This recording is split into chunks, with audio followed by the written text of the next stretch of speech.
Aha. Fluffy greetings, everyone. Hello, we are back Yo. to BDO with Wei. Yes. Always Gonna, nice to be here. yeah. We're gonna have some video and talk, as usual. Talking about Kimetsu no Yaiba or Demon Slayer. And we're gonna mention a bit of Chrono Odyssey, since a few days ago there was a new trailer. I would say we should start with Chrono Odyssey. Yeah, we will start with Chrono Odyssey and we'll go into Demon Slayer. Any plans for the grind, or should I go to my spot?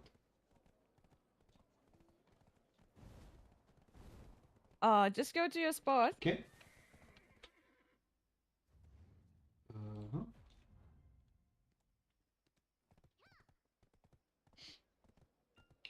So, we got a bit of small hints to the gameplay.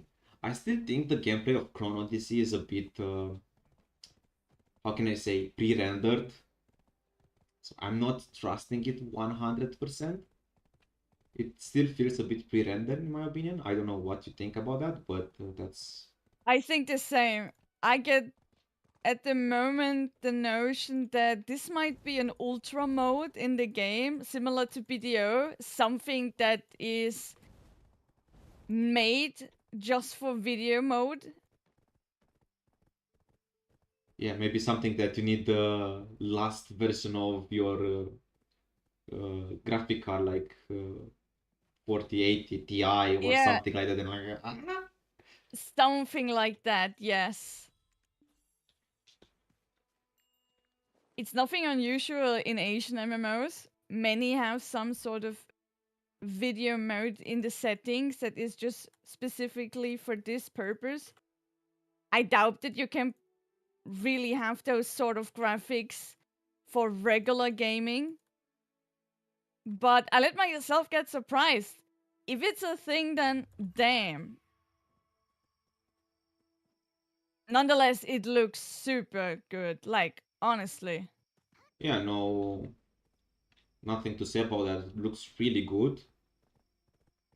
I mean, all the mods and everything. If the it feels fluent as what they showed, that would be really nice. But still, remains the PvP needs to be that smooth. I don't care about PvE that much. Because in PvE, yeah, okay, you can skip some stuff. There is no actually that much of an issue, but in PvP, just one frame skipped, it's big of a deal.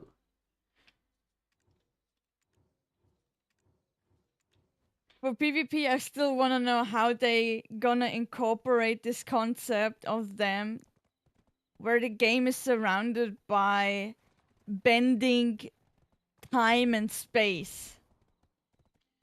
Yeah, you can pass through past, present, and future. You can switch between those three time spans. Yes, you do. So I think it gives me a feeling that you, how can I say, in PvP, you can run away from others in other time spans, but I think a shadow will remain so the other player can understand what happened. Like a small cloud with a certain color for indicating the past, present, or future. Yes, okay. Sounds good. So they can't actually run and disappear from PvP because they are cowards and stuff like that. That's how I think. I mean, this will make sense actually to be like that because otherwise it would be really confusing, people disappearing. Like in some games, channel changing instantly, that's really bad for PvP. And people always complain about that. So if they didn't implement anything against PvP runners, I think they will implement soon. All right, yeah, I get you. At the moment, I'm asking myself, maybe it sounds more sophisticated than it actually is. Like, it might be similar to League of Legends, you know, the champion Echo, where you just have the opportunity to go back due to certain abilities so you regain your health or reset cooldowns of yours. I think they showed something regarding this. Like they went back a few seconds in time. But now the question is always what the PvP gameplay will be around this. Absolutely. Since it seems hella broken, I mean, or if it the has the potential to be. I mean, it will be broken if the cooldown is short, but I think 1 minute plus would be okay for a skill like that. Right. Or at least if you are involved in PvP, all buffs that regain health are reduced if the cooldown is too low. Like you gain 50% of the HP back or stuff like that. Or maybe you don't get HP back when you travel back in time. Who knows? Actually, I don't remember if the video showed a time slow pace, like the time slowed when he traveled back. That would be a bit confusing. Even in BDO, we'd have something like that. At least for me, it's really confusing. I have a skill that slows all the time around me, and I really get confused on that.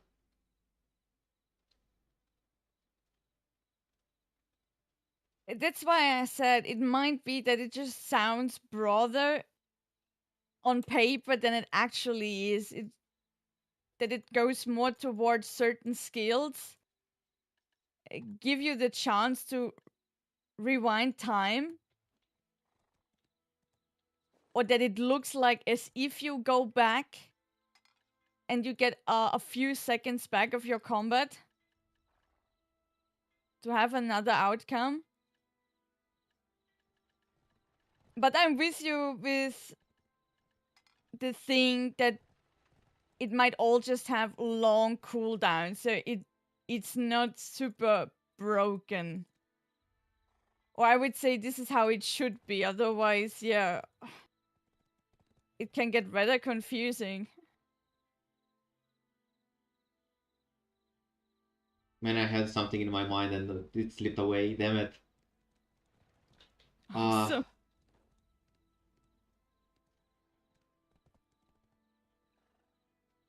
hello, Magote. Ah, my, oh, what it was? It was something related with the time traveling thingy. don't worry, it might come back to you. Yeah. Good joke. Well, we can move on to the stream, the trailer that they gave us, or more like to the showcase. That they were really nice to include a freaking live English translation to what they were saying instead of like other dev studios, BDO, Yeah, that it's really nice to have some cannot do that translations. since years.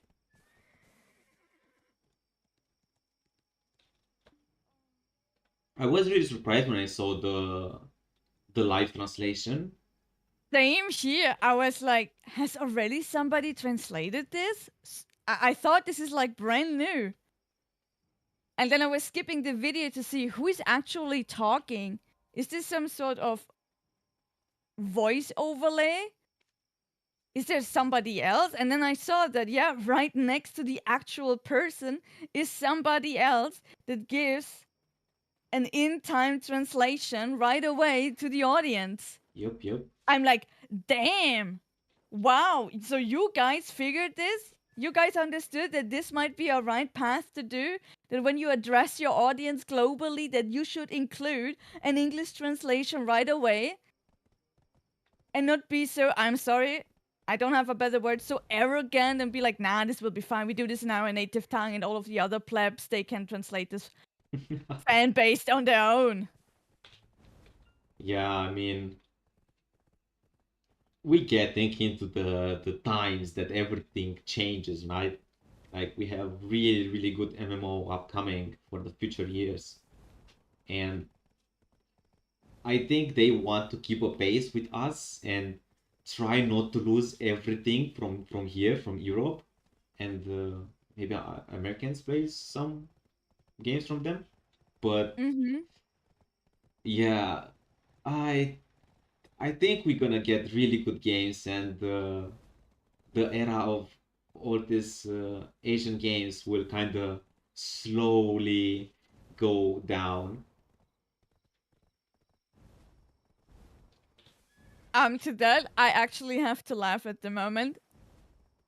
Not of you, but because of my own sentiment. I was like 3 weeks ago, I think I even said this live on stream that I consider BDO my last Asian game. And then I'm gonna be done with this. I just sit out my waiting time up until Ashes comes around. And after that, bye bye. But now I see the trailer of freaking Chrono Oddity and I go like, damn, okay, so much to that. Maybe I will give another chance, you know? Yeah, maybe I was a bit too hasty. Maybe one last time. No, honestly, for real. When I saw the trailer of Chrono Odyssey, I want to play this game. If just only to see how much my PC will burn having those graphics. Just so that I know how inferior my current PC setup is to have those graphics on maximum. What will happen to my poor graphics card? Yeah, I don't know. They are showing off so much lately. I think they are planning to launch the game pretty soon. I guess so too. I feel like we are in some sort of phase that is really reaching release. Yeah, yeah, yeah. And yet I am still sitting here with my usual question right away when I get the announcement of a new MMO. Dedicated healer class? Yes? No? Maybe? Too soon? What is healer? Yeah. I know, right?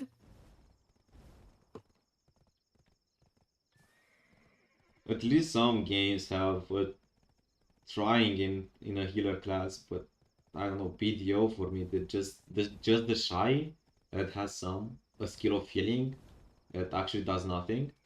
It's a supporter class. It's a support. All you A have to do with buffer. the shy, I think in my opinion, is just play some instruments and just give the buffs, keep the 1 minute buffs up.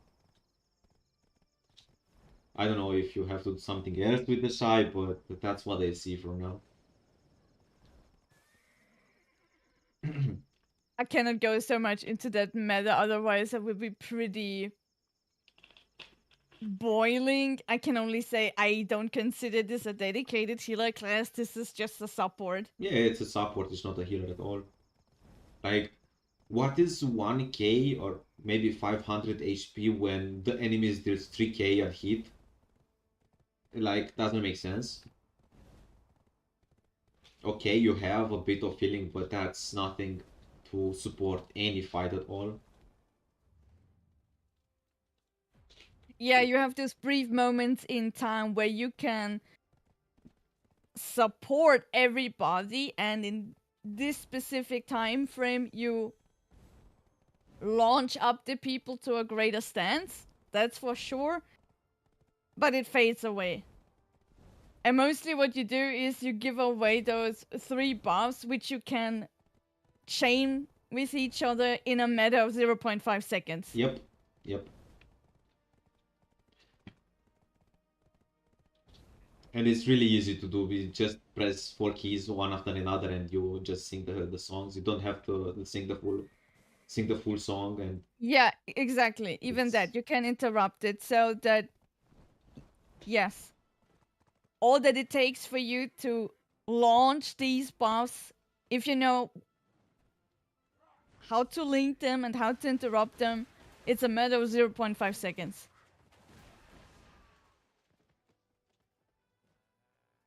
Anyways, I am waiting for Chrono Odyssey to make a full statement of what their class level is. Do we have the Holy Trinity? In what sort of direction are you pointing?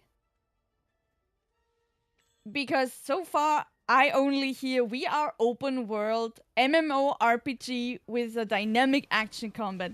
That's great. Those are very important check marks for myself. Yet I wanna hear more. Give me the final piece. What sort of system is it with you guys and your classes? If I have to be honest, I don't think they will have Trinity. Don't say this, please. I know, I know. This is my last straw, okay?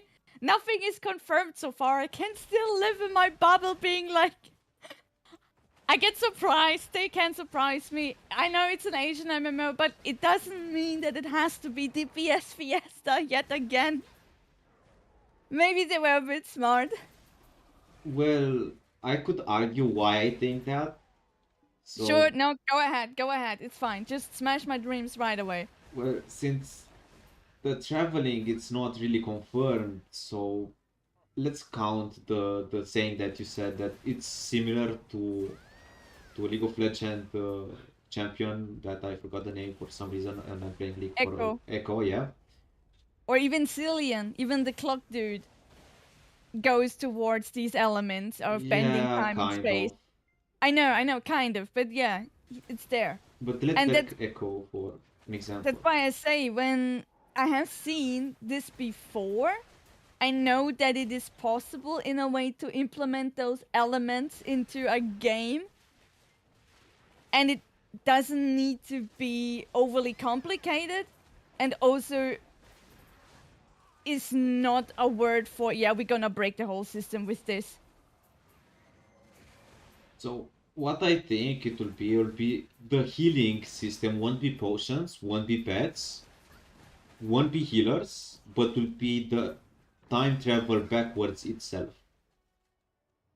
And the something I think that would be something that brings the past to the present.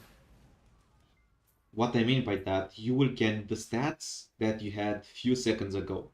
So You you mean can with that extend your stats. Yes. you rewind your HP bars Yes. with those motions, okay? Like you had the time travel back, like Echo Ultimate. Mm-hmm, yes. So that I think, know.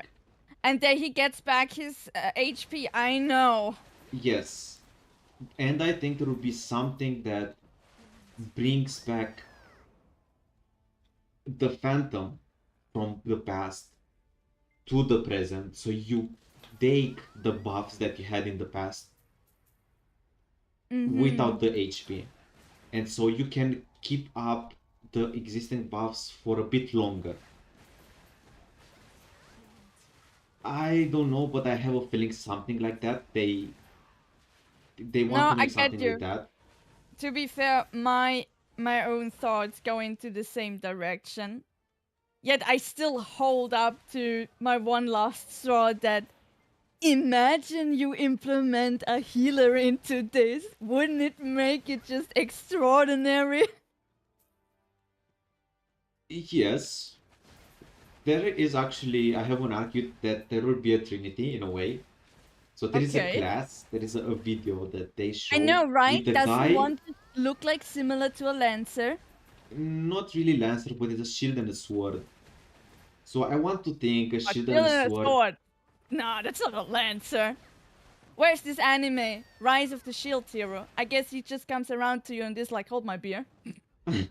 Yeah, I mean, you have some shield and sword warriors in some games. Okay, so that's not something out of the blue. Now, what they are doing with that, it's questionable. Yeah, Maybe we're gonna need have by to the see next more. week something. I Would be hope. awesome. I hope so too. They're posting really a lot on Twitter, and some videos they are just putting on YouTube. So all the videos from Twitter goes to YouTube, and they are just talking on Twitter a bit.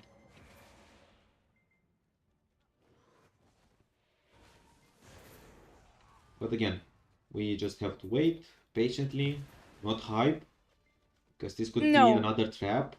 I mean, I can have a hype with the graphics. Yes, absolutely. When I see these visuals, I can go as far and use the cringe words that this looks like next gen. And this will be the sole reason why I'm probably gonna start this game. Just because I wanna see how this will look on my PC. And how will it look in general? Is this just an ultra mode that I see in all of these trailers? Or are the in-game sceneries really like that? Again, I a bit speculated something related to pre-render stuff. I don't want to be too negative here, but you never know. What the heck? The thing is, in the previous trailer that we saw, we actually had something close to an in-game footage. Just Close. the UI. The UI was completely missing, but it was a fight between a class and some sort of mob where the hitbox looked really remarkable. So with that, I get the impression that those graphics are not a hoax or too much rendered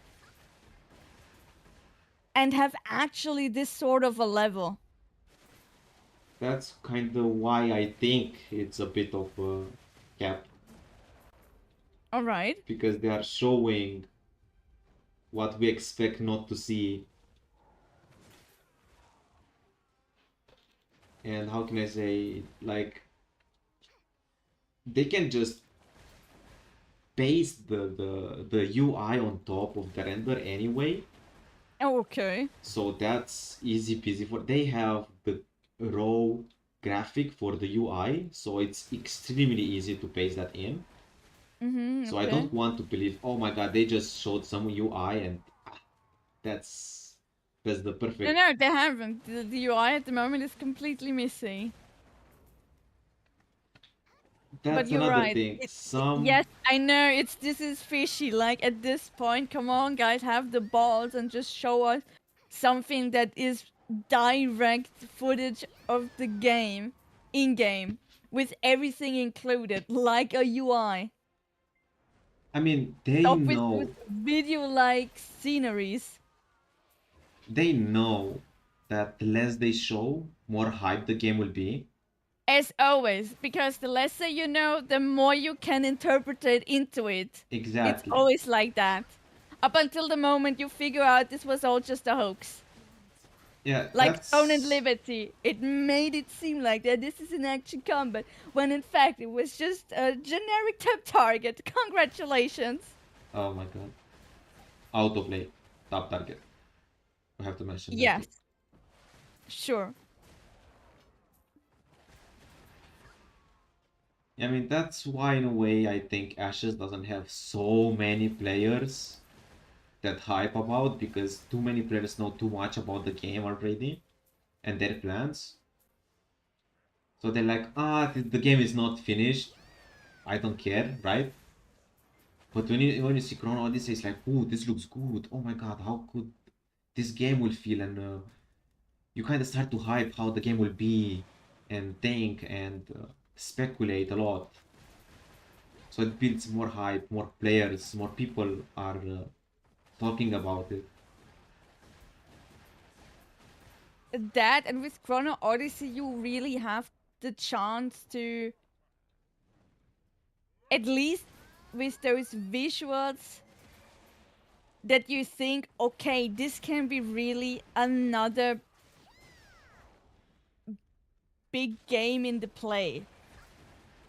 Yeah. Because so many games that have come out in recent years, from the trailers alone, you already saw some stuff to a certain degree that gave you fishy vibes.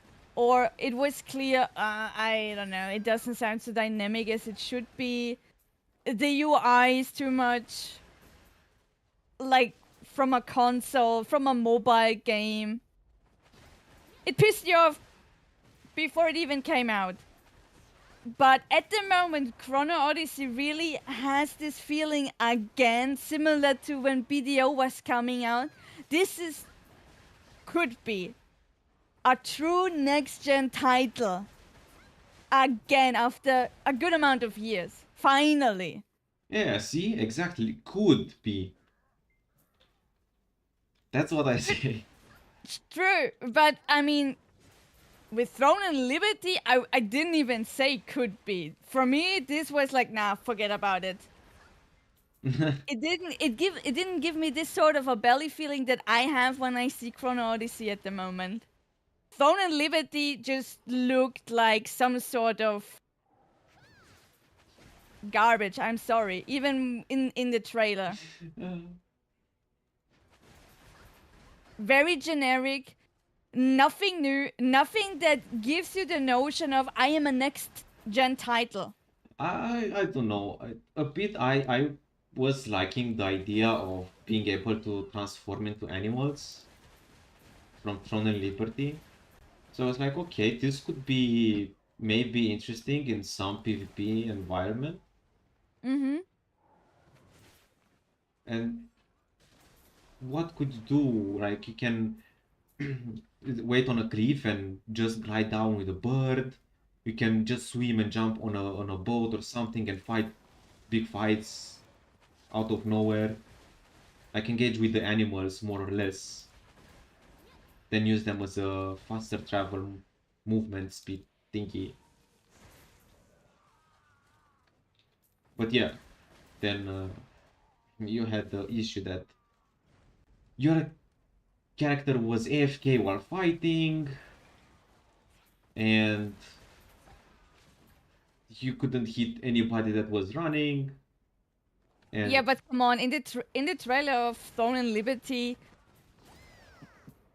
those landscapes that you could see, it just screamed at you, I'm a copy paster from BDO. yeah, okay, but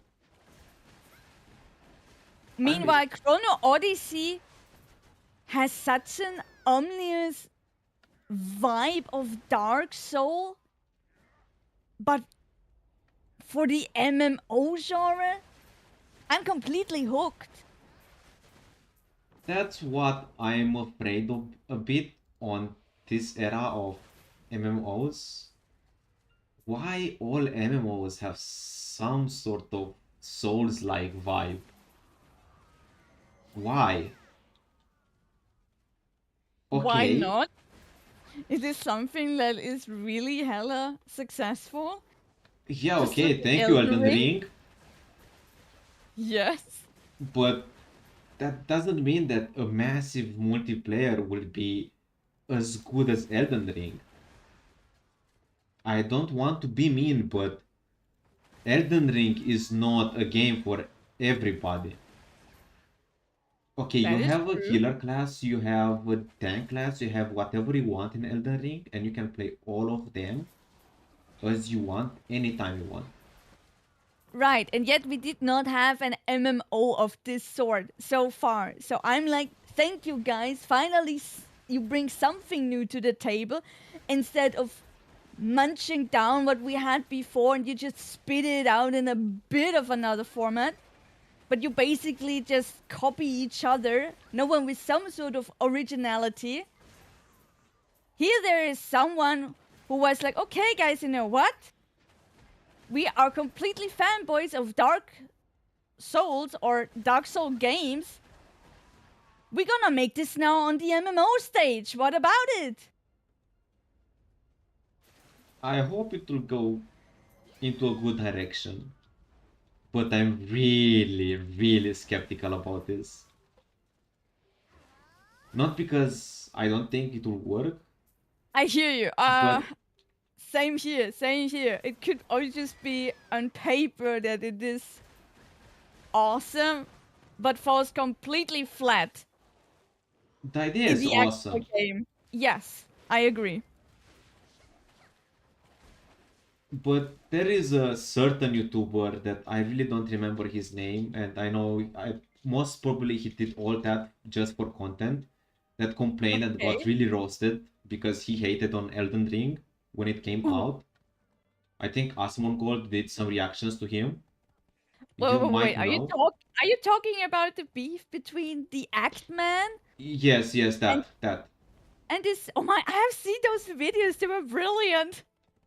Yep. So that guy is one, if he was real, okay? I I, Mm-hmm. I think he just played out to make content. That's what I think he did, and why he roasted Elden Ring that much. Could be. I mean, after all, this was completely viral, Yes, but it gave us hella good entertainment. Thank you so much. so if players will be like him, I don't think this idea will work. Because those players are doing the reviews, those players will always hate on everything. And do you want to talk a bit about But Dragon Dogma 2?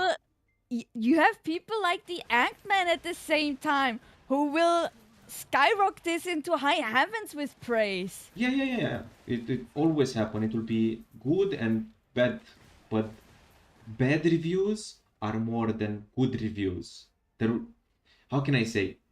When you don't like something, you are more inclined to talk about it than when you do like something. For example, It depends. No.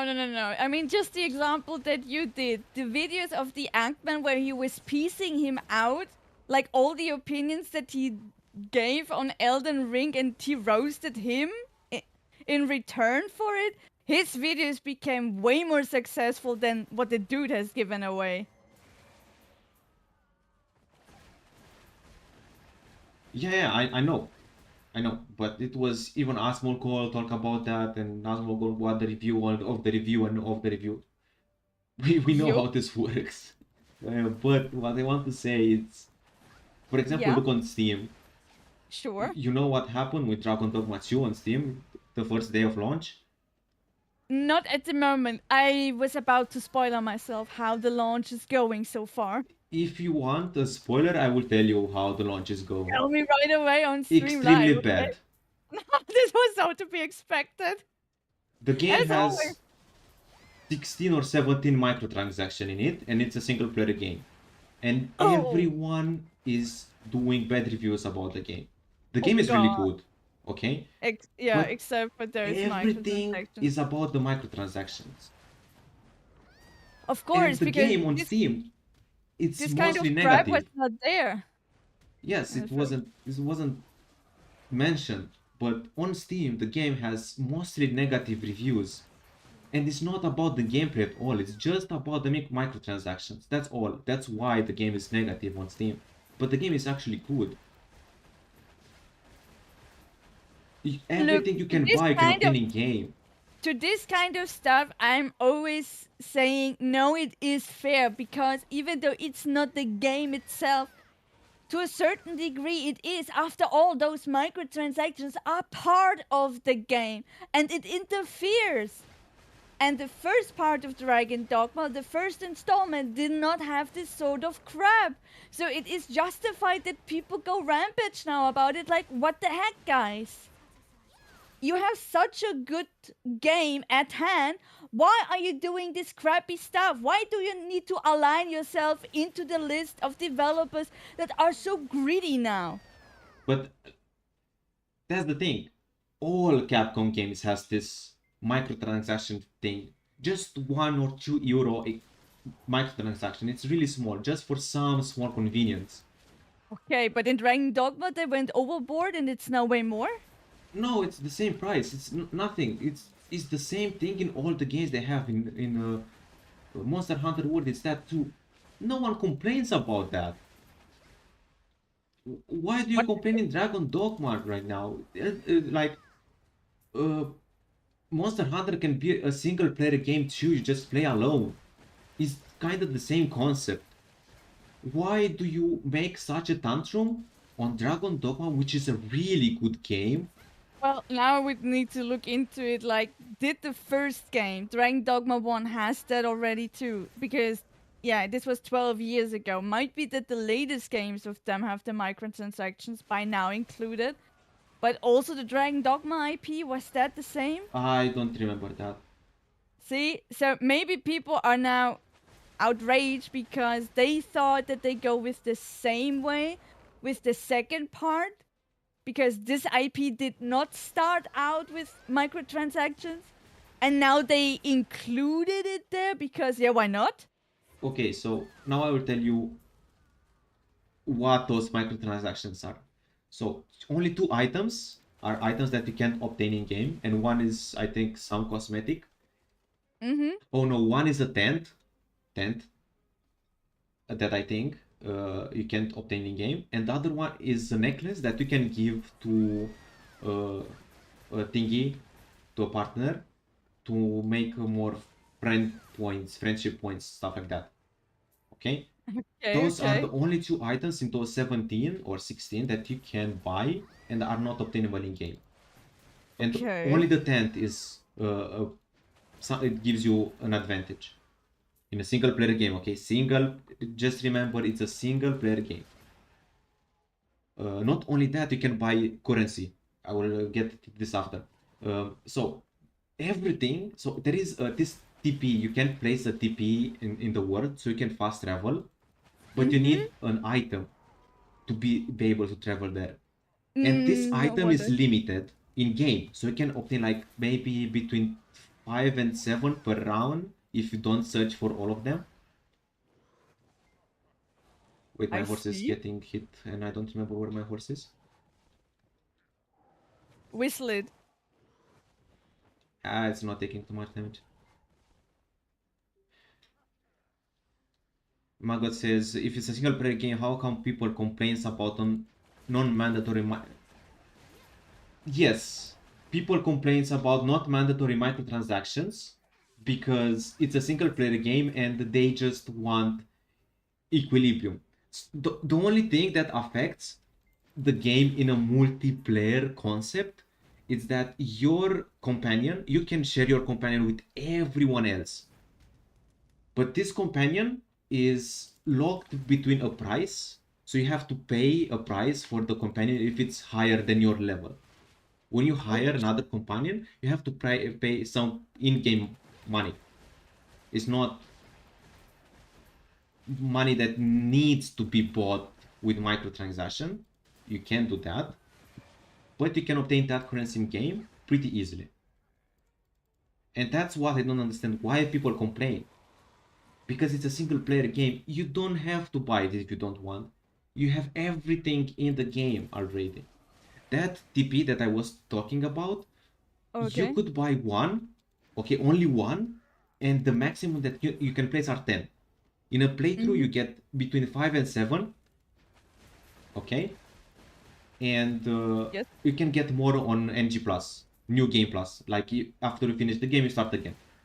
And As I said before, I really would need to know now if Dragon Dogma 1 had that too. I think that's the key element here. If it didn't, then to a certain degree I understand the complaints, because yeah, the previous IP was completely free of that, and people are now disappointed that it got diluted with this stuff. I mean, I understand why people are diluted. I'm a bit down when I heard about this Yeah, today. same here. When you mentioned it, I was also like, oh no, here we go. But to be honest, if I have to play the game, I wouldn't buy anything since it doesn't affect, like, you get a 1% advantage that, and guess what? you have limited TPs in game. In a single playthrough, you can TP like 6 or 5, 6, 7 times. It's you pay that thing to almost never use it. Awesome. So you don't have to buy it. Why do you complain? After that, Because principles. the only thing Like that I I said, think, if it didn't exist in the first installment in Dragon Dogma 1, then this is the root of everything to people. so how things with microtransactions work is they make the game more inconvenient to put microtransactions in to make it more convenient, right? But the That's gameplay the is concept. exactly one-to-one as Dragon Dogma 1. It's the same thing. Except if Dragon Dogma 1 was free of any microtransactions. Yeah, okay. And Even I if- could believe that it was because, yeah, this game is freaking 12 years old, something like that. Even older, maybe. This was like 2010, 11, But something. I actually can check. Dragon Dogma.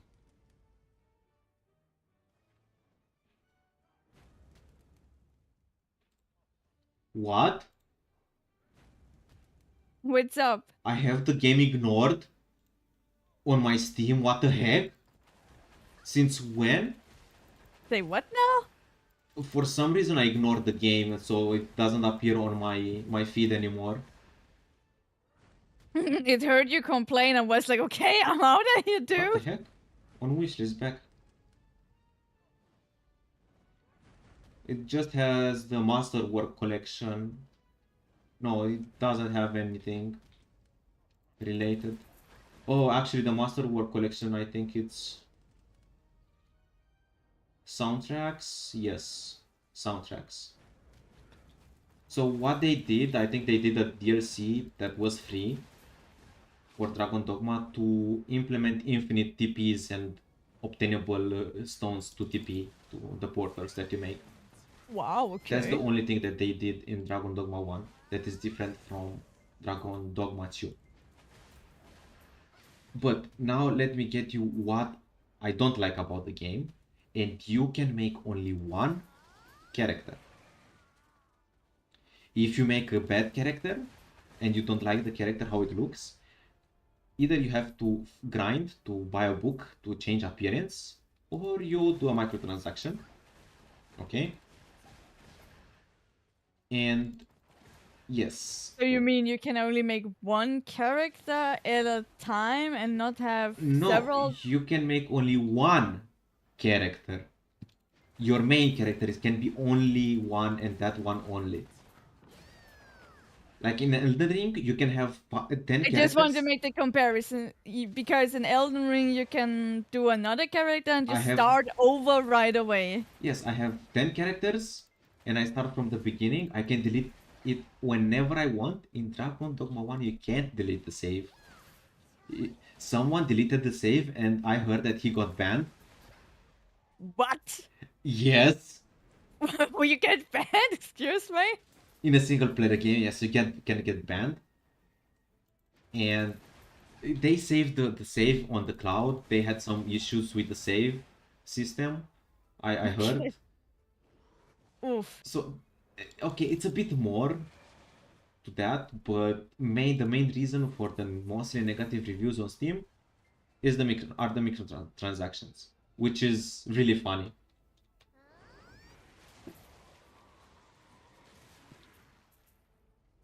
It is.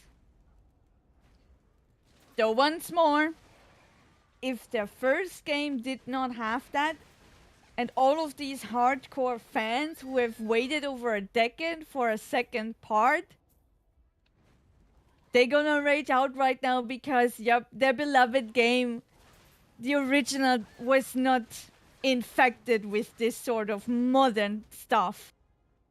Yeah, I agree, but I mean, games evolve, companies evolve. You need to be yeah. need to get Yeah, used right a now bit. you have. It is to be expected. Every sort of game has microtransactions.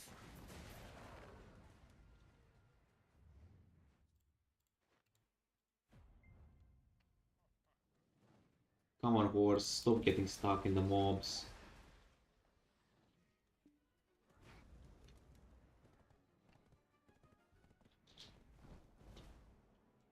Yeah, I would say a bit more on Dragon Dogma 2 on Tuesday Yeah, we can talk when the about it a bit launch more. has even more days passed, I mean, and we're gonna see what people will say. right now the reviews on Steam are really mixed. It's going up and down really quickly. But I think Mm-hmm. it will balanced in a way. Will get balanced in a way soon, since yeah, Yes. it's whatever. Like people need to understand it's a single player game. You are not forced to buy anything. Nothing changed from the first game. Just some microtransactions to make it easier, but it's a joke to make it easier because it's not making almost any difference. The only issue about Dragon Dogma, in my opinion, is the character. Why you are limited to only one character and can change it or delete it or remake it, I don't understand. That's strange to me too. Like in Elden Ring, I have. And the story that you can even get banned for it when you dare to delete I mean, it's the not a save manual up ban. It was a ban, automatic ban from the server. So yeah, doesn't make it better, so I mean, in a way, it makes sense since you try to modify the files. But again, doesn't make sense because the game is a single player game. right. So whatever. I would say that too, at least at the moment.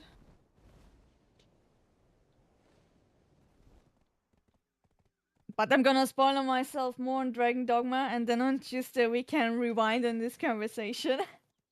Actually, I didn't watch any stream or yet. I wanted to watch a guy, but I got a bit, how can I say, distracted and didn't watch it. And then he started from the beginning, and I was like, okay, I can watch the beginning and everything. He just fought snake thingies, I think. I don't remember, and that's everything I've seen. Okay. Now I wanted to have at least 48 hours between the launch and the days after to see in what sort of direction the discourse is happening with people. Yeah, it needs a bit of time. I think in a week or so everything will get calmer. Everything will get chill. Like people are really spicy now with all the microtransactions and everything because they The didn't break the game usual. and all the reviews are about the microtransactions. But soon people will start playing and realize the game is okay. I don't think everything will get calmer. Leashing out with anger at first is a common reaction Yeah, it's normal. these days, yep, with so many games. Ooh, all three calamities are dead. So convenient. Really nice. So pitting my horse. But yeah, if you want, we can swoop our talk now into the anime direction. Yep, we can talk about Kimetsu no Yaiba. I wanted to make an accent with that, but I have no idea how to make that. Don't ask me. Now that in a few weeks the fourth season is coming out, Yeah, the fourth and season chat is coming. on what has happened so far and also our own impressions. Well, let's see how much we can manage to cover today.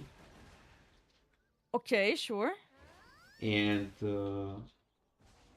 if we manage to finish all 3 seasons slash 4 seasons, if we want to count Mugen Train as a season instead of a movie, yeah, we can say 4. Fine So, with that. so if we don't manage to cover everything, we can talk about it again after it finished releasing the 4th season, if you're okay with that. I signed to this, yes. Because it's a bit long, like only the first season has 25 episodes. And yeah. Indeed. So I want to start with the anime Sure, is go ahead. overrated. I don't want to say I don't like the anime, but I think it's overrated. That's my opinion. Fair enough. So to be honest, I got caught into the anime when I saw some combat scenes. Before was kind of okay, whatever, let's see what happens. And yeah, the story, how can I say, it was good-ish. Some misses here and there, but good enough. I liked it. I like some characters. I hate some You mean characters. all the way back in season 1? Yeah, I'm starting with season 1, now I'm saying a bit general. I kind of like all seasons until now. Gonna be honest, last season kind of touched me a bit. I liked how it finished. I'm a bit angry with how much they showcase the damn it, why I always forget the rank, the highest rank, the Hashira? Hashira. Oh my god, I am always forgetting Hashira, man. That's okay. Here I am. I don't know, for some reason I'm thinking Turanout and I'm Shinobi, not Shinobi. What the heck? That's Leave not. me alone. This is the wrong fandom. Yeah, I don't know. Okay. So they look really cool, but they are not introduced as much as I wished for. And I think the anime has way more potential than it has now. Like they could go a bit deeper in some parts, cut a bit of lazy, boring parts. I don't think there are many, but still,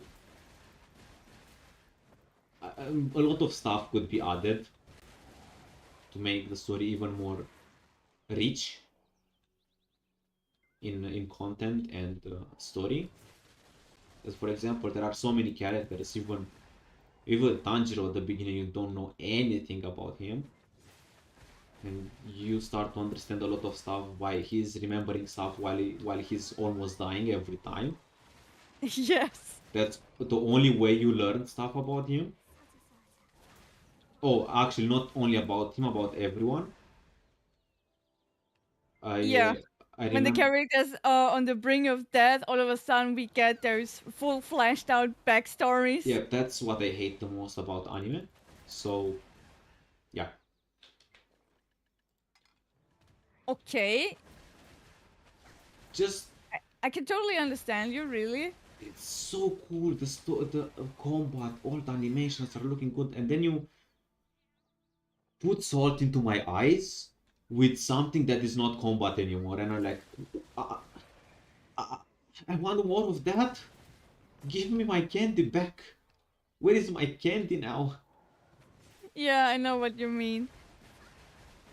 And You're totally right. I mean, the anime is pretty much driven by the action scenes. This is pretty much the key element why so many people are watching it, because ufotable does such an incredible job dishing out those combat scenes to us that are extraordinary.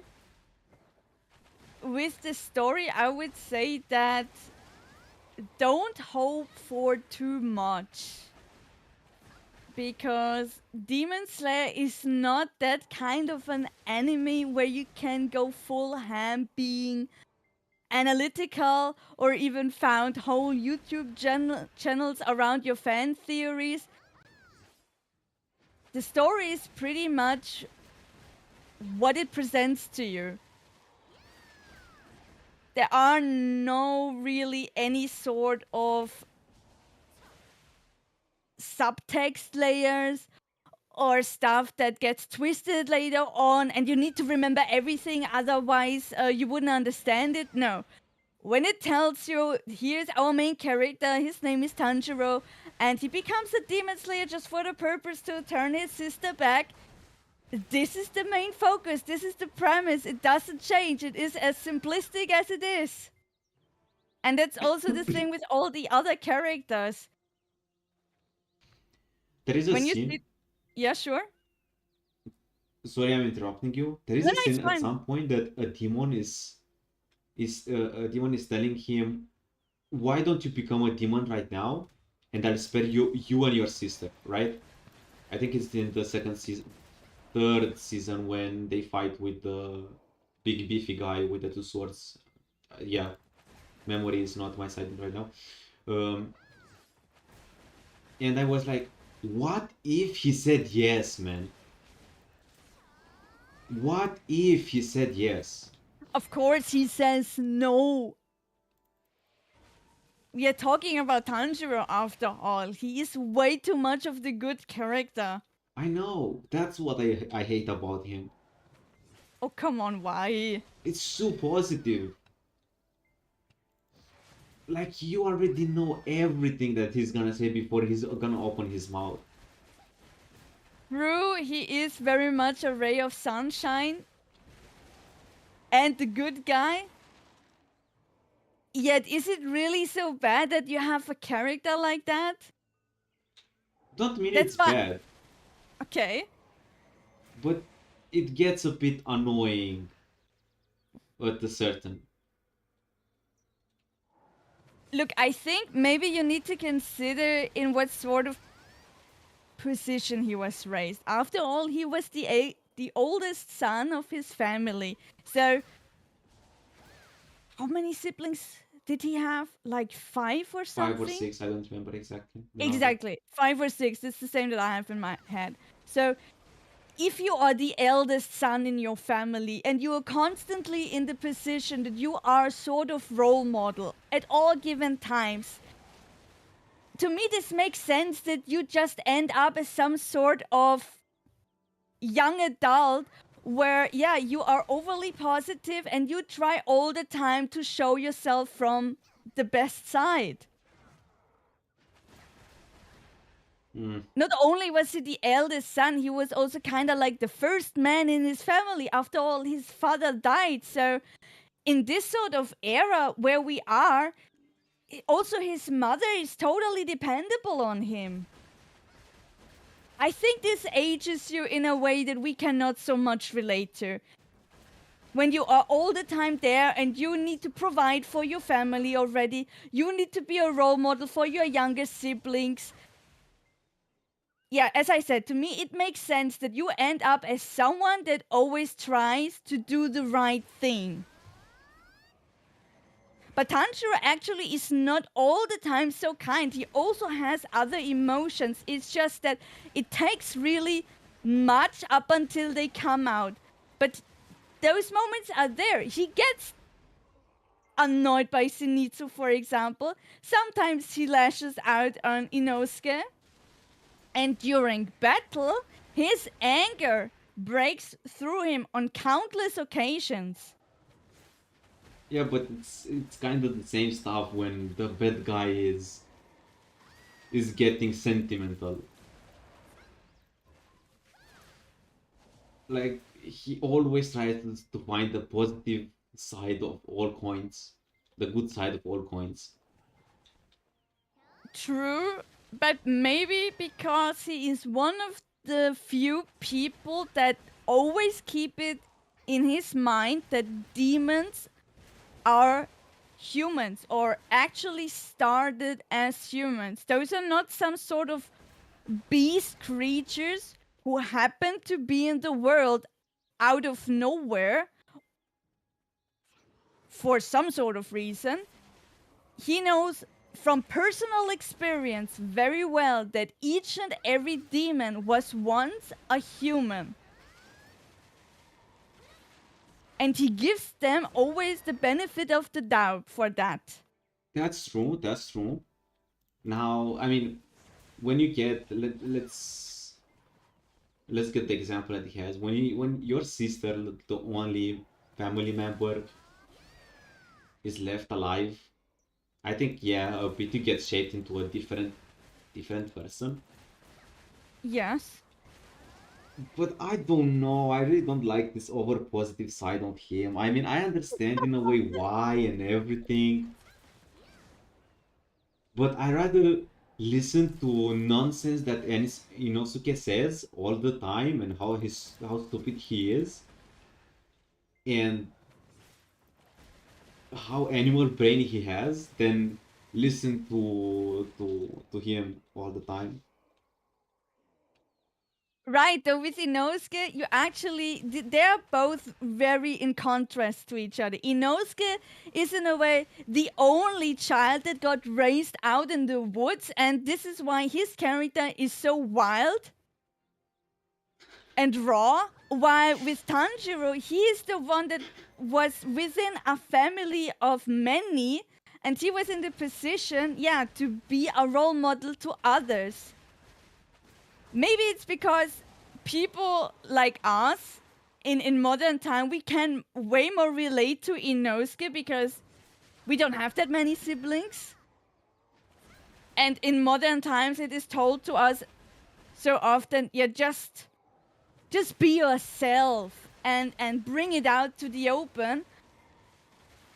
While with Tanjiro, this is way more from a timeline where it was told to you that keep your emotions at bay, don't leash out to others,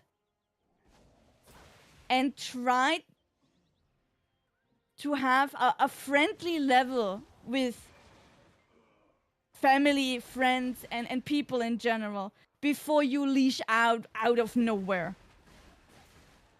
I think that is the main problem with us modern audience looking at a character like Tanjiro. We cannot relate to that, to have ourselves at bay with our emotions so often, and that we just obey others, be friendly, more than giving them a piece of our mind right away.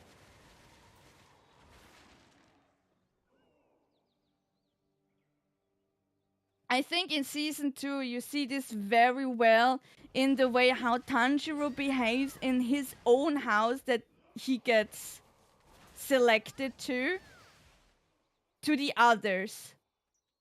Tanjiro, he wants to help, he wants to be kind, he is very obedient, and he does everything in a proper manner he gets told to. And he doesn't mind at all because this is something he got educated with in his own childhood, in his own family. While Inosuke, for example, he doesn't know how to behave in a house. He just goes full rampage mode pretty much 5 minutes later. Ah, that was funny.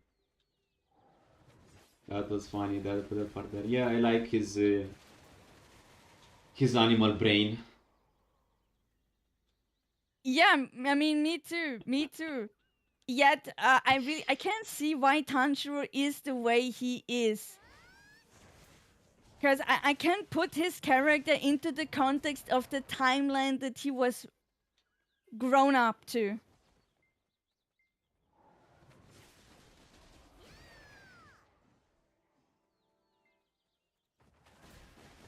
But I think in the end, this goes a bit to the preference side. Like, I don't know. I want to see something more energetic, more. I don't know how to say. Something that is not always positive. Mm-hmm. Like, I'm thinking of an anime that is like that. Okay. Like, for example, Luffy from One Piece. Yeah. He is positive and everything, but he has his really brain over 900 moments that he does something that you really don't expect. And in a way, Luffy never tries to always help around. Mm-hmm. That's why Luffy doesn't get on my nerves, for example. Yeah, but Luffy is a pirate.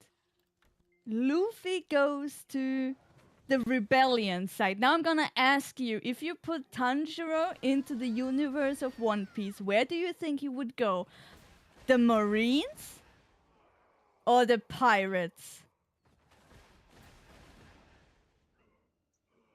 Most likely, I would say Tanjiro would go to the Marines. But okay, it's a demon slayer. You have to kill demons. You can't be squishy. You can't be Yes, kind. you can, because it was never his intention to be a demon slayer. It was life that threw him into this, and he is not there because he The has a luck for life. task of reaching a certain rank. He only is putting himself through all of that so he gets answers for having his dearest sister back to being a human again.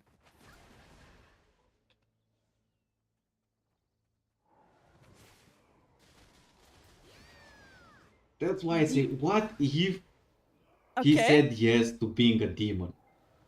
No way in hell he would have said yes. But if, imagine what a bunker of an anime it will be, getting so close to Muzan, and But it can't be. It can't be. After all, demons are the sole reason for his PTSD. Yeah, he has such a trauma with everything. This is the main reason his life shattered. He would never say yes to the very thing that broke his life, that ruined everything for him. I have a different mindset. I will say yes to that.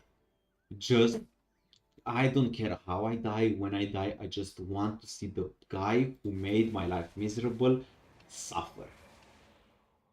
No matter what happens.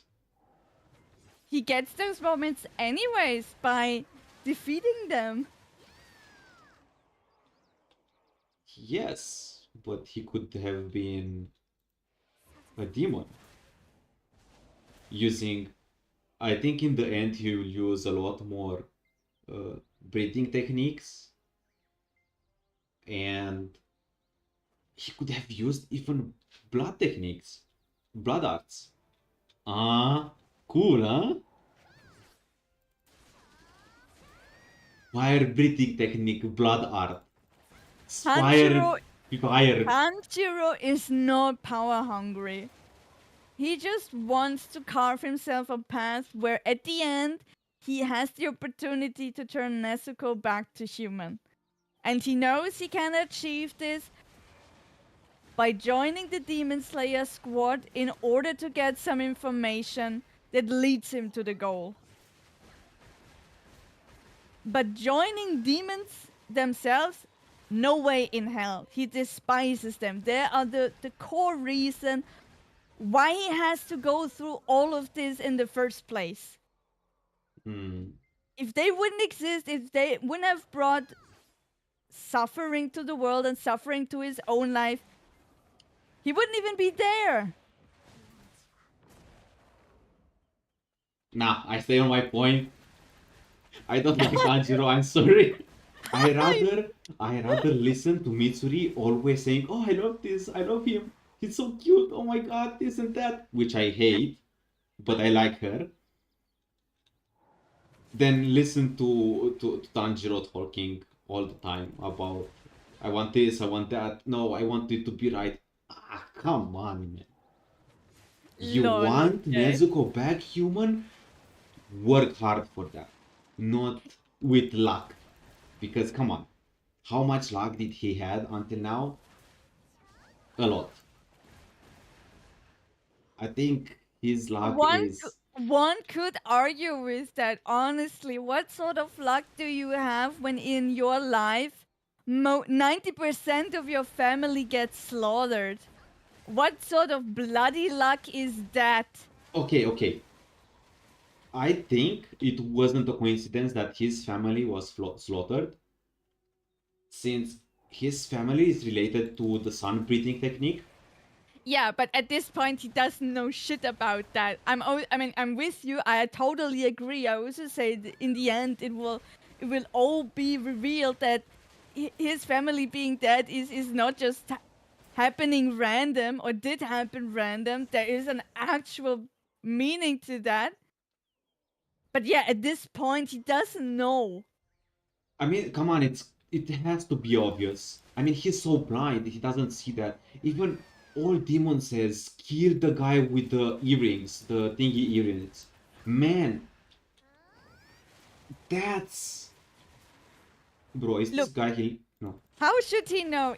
By the end of season 1, this is the first time that he remembers something when his dad was still alive. And he connects the dots that what he witnessed there as a 4-year-old or something was not only a dance, but actually some sort of breathing technique. Yeah, I don't mean that he knows what that means, but the earrings, are not Are his. just earrings for him. But why he wears them randomly? No, because it's something from his past. No, it's something that his dad was giving him. Yeah, but why? Why it's from his dad that he has that? That's what I say. That is not something random that he picked the earrings and he's wearing them. He knows that it's related to his father from his family. Exactly, he knows that it is related to his father, and that's the end of it. It's like a mother that gives a necklace to her daughter, and you treasure it because it is a necklace from your mother, period. Hmm. He doesn't know that the earrings have an actual, even more deeper meaning. For him, it's just something given from his father, and he treasures it out of this reason alone. Oh yeah, okay. Let's say he doesn't remember. He forgot that, yes, and he remembered about the earrings when he was close to that at some point. I don't remember which season. Oh yeah, with the spider people, and that's the point when he remembers the dance, right? At the end of season 1, yup, against the Spider Boy, he remembers the dance, but he does not remember that his earrings have a deeper meaning. This comes way later, and it's actually an influence from the outside. People from the outside do recognize the symbols or the pattern on the earrings. He has no freaking clue.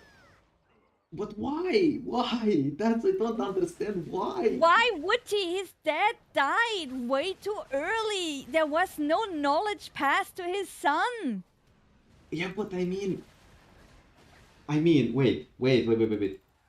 mean, he remembers the dance with the earrings that are connected, but he No, ignores the earrings. at the end of season 1, he just remembers the dance and all that this is actually some sort of technique that you can incorporate to the breathing system of demon slayers. But he envisions his dad with the The earrings. memory. Why wouldn't he? It was at first the property of his dad. I don't know, if my mother or my parents will give me something that I have to keep on me, right? Earrings, necklace, bracelet, anything, and I don't remember that, but I know it's from my family, I will be so suspicious if something happens and that disappears. So suspicious. Dude, first of all, whoever said that he has to wear them? Second, imagine your dad is dead, like under the ground, bye bye. And your mother just comes up to you one day and says, "Here, this is still something from your dad. Would you like to have it?" Of course you say yes. And there is no obligation for you to wear those earrings. You just do it because those are the only things left from your dad that is dead at this point. I don't remember if that's explained in the anime, so yeah.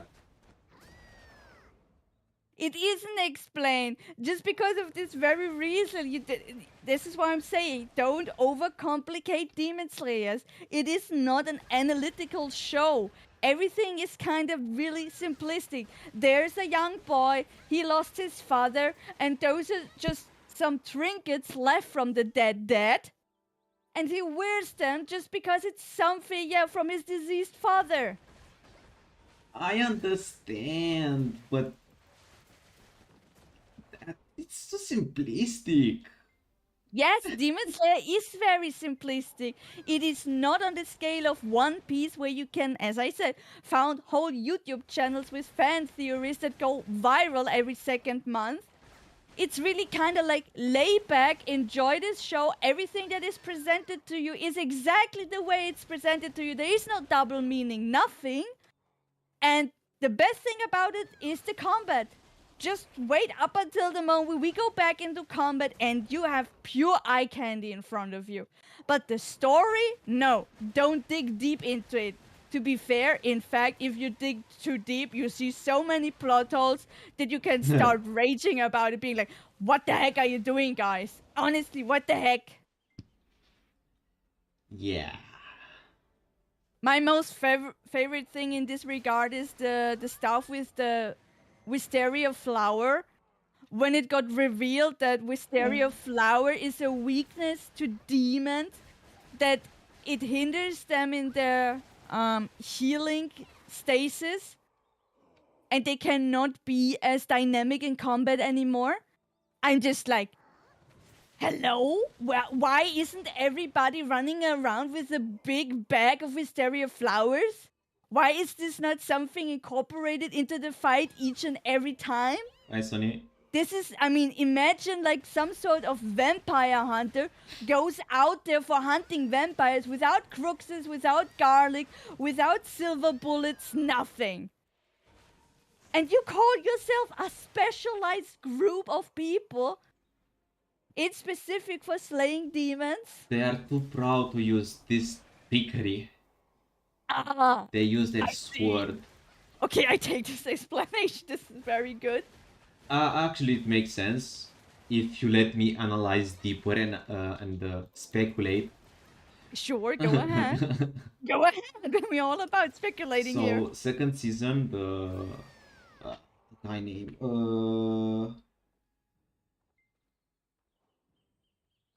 Tengen? No. Yes, Huh? the guy with the two swords in second season is Tengen, right? The guy with three Oh, wives. My hero. yeah. Ah, that guy. That was Yeah, my yeah. favorite season. Of course it was. My hero, my guy. I need a poster with that guy, I swear. And those Yeah, the trees, sound Hashira. those trees girls are kunoichi or ninjas, let's say ninjas. And they use kunais embedded with this poison. So I think that all demon slayers are too proud to use poison on their blade. You mean all Hashiras are like, nah, I don't gonna use this cheat code? Yes. While the lower ranks are like, oh, this is completely fine, this is a super debuff, we should have this at all given times with us. Yeah, so Could be, really. it's strange because yeah, they that's how they defeat the demon on that season. Thanks to that kunai.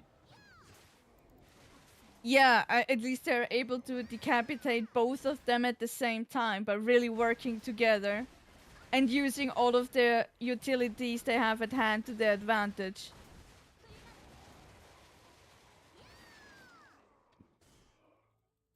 So yeah, maybe they just want to flex it a little. Oh my god, look at this sword, look at this thing. Ah, my breathe technique, 69.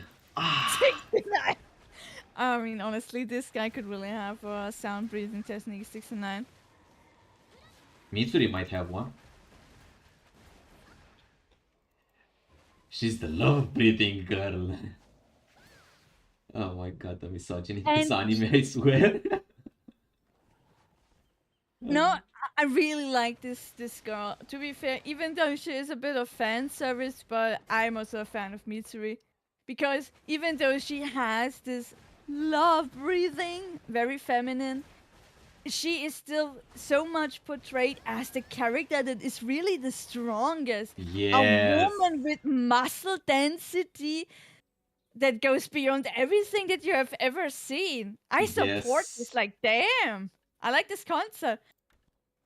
To be fair, my favorite season is actually the 3rd season.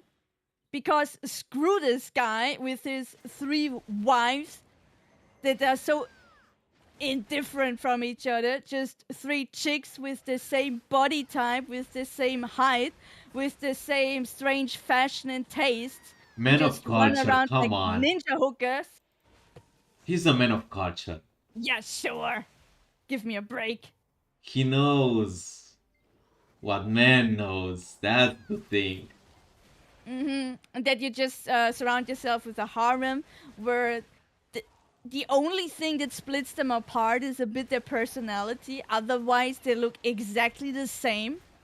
Yeah, really, honestly, same height, same body type, all of them flashing the chest, and all of them have the same taste and fashion. Not really. Yes, it's They're just like... Kunoichi. They had to have that dress code. Yeah, please, come on. I'm gonna defend him and his wife for my entire life, so you know. Of course you do, like so many other guys probably who go like, season 2 was the best. Oh my god, Son is here. Too much stress, had 23 pocket healers harem. Good for you, man. Oh my god. My favorite season is season 3. I mean, it would have been season 3 for me too, if they would have shown Mitsuri more. But how cool the last 2-3 episodes with Mitsuri were, I was so disappointed that she appeared like for a few seconds. True, but I have to say the screen time that they gave her was really nice. I was so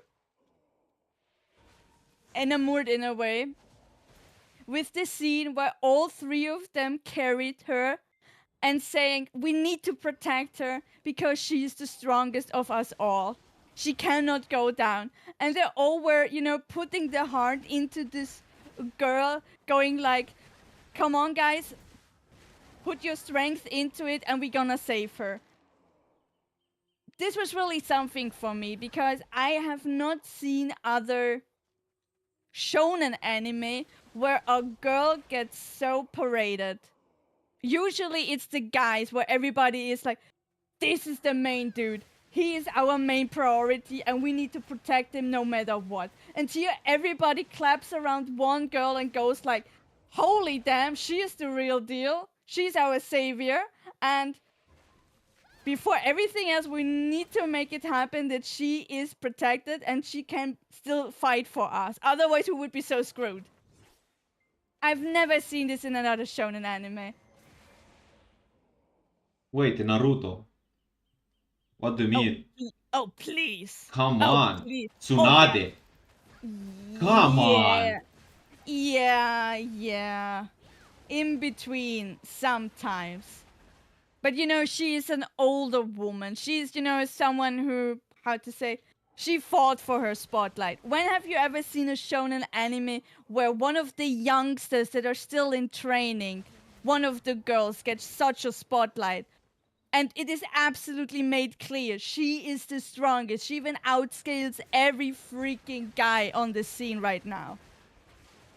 Well, I kinda knew that Mitsuri will shine so much because Okay. Yeah, I she mean, looked really same. strong from the beginning, from season 1. She was so with the head in the clouds, like not giving a shit. So she had to be really strong. And the backstory of her, I really like that. Me too. That's the only thing I liked about the anime. The last few episodes when Mitsuri was there and the fight, the the season was meh. I'm a bit on the side of Makode here with us in chat. That he Okay. said third season is the worst in his opinion. I agree a bit on that. Uh-huh. That too many random stuff happened in the third season, and the Hashira Me, were almost missing. almost, but for me, it was really fine. First of all, we got the first season where we get a break from Zenitsu and Inosuke. Even though I don't have a problem with Zenitsu, I really like his quirkiness. I can endure him. Yet I found it really refreshing to have a season where those two are not around and Tanjiro gets the opportunity to befriend others. And give him also the chance that he bonds with others, so it makes sense later on why everyone likes him. Not because he's all the time with the main cast and for some sort of reason all the others just flaunted to him anyways. No, this is for me a real reason why other people actually also like main protagonist. Because he had a full arc with them. This is for me way more plausible than in other shows where main protagonist always with the main cast and yet everybody else around him loves him too. For what?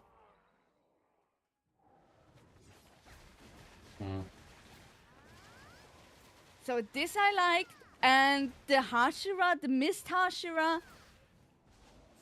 Oh my god, how much I hated that part, that No, arc. I like him the backstory that he had a twin brother. Holy damn. Okay, no, don't get me wrong. I like what happened with him and all the backstory, but Okay. it was so stretched. It was too stretched, in my opinion. They stretched that arc so No, much. you're right. I know you're right. There is a bit of a problem with the pacing, especially when he is in this freaking water vase for like 3 episodes. You are like, guy, honestly, how are you holding out? You should be drowned by now 10 times. No. I was there. Please make this guy die. No. Just kill it. It doesn't need to be here. I mean, he's AFK in this bubble for 3 episodes. Whatever. Yeah, the pacing there, I do not understand either why they took so. I mean, his whole arc, you could have had 3 episodes before that you show him and you conclude it, and then we move to Tanjiro. Why we have Tanjiro first? Meanwhile, he is entrapped into the water bottle, and you cannot understand how the heck he survives there for so long, while the others are fighting for 30 minutes. You should have drowned, honestly. Yeah, this is something I don't understand either. This is a thing where I go to the development studio being like, who designed the episode? Why did you have it that you put the arc with him later instead that you put it first? This would make way more sense. I think if it was too early, people wouldn't have liked as much the season 3 as they do now. Because the beginning of season 3 was a bit interesting. I actually don't remember the first beginning.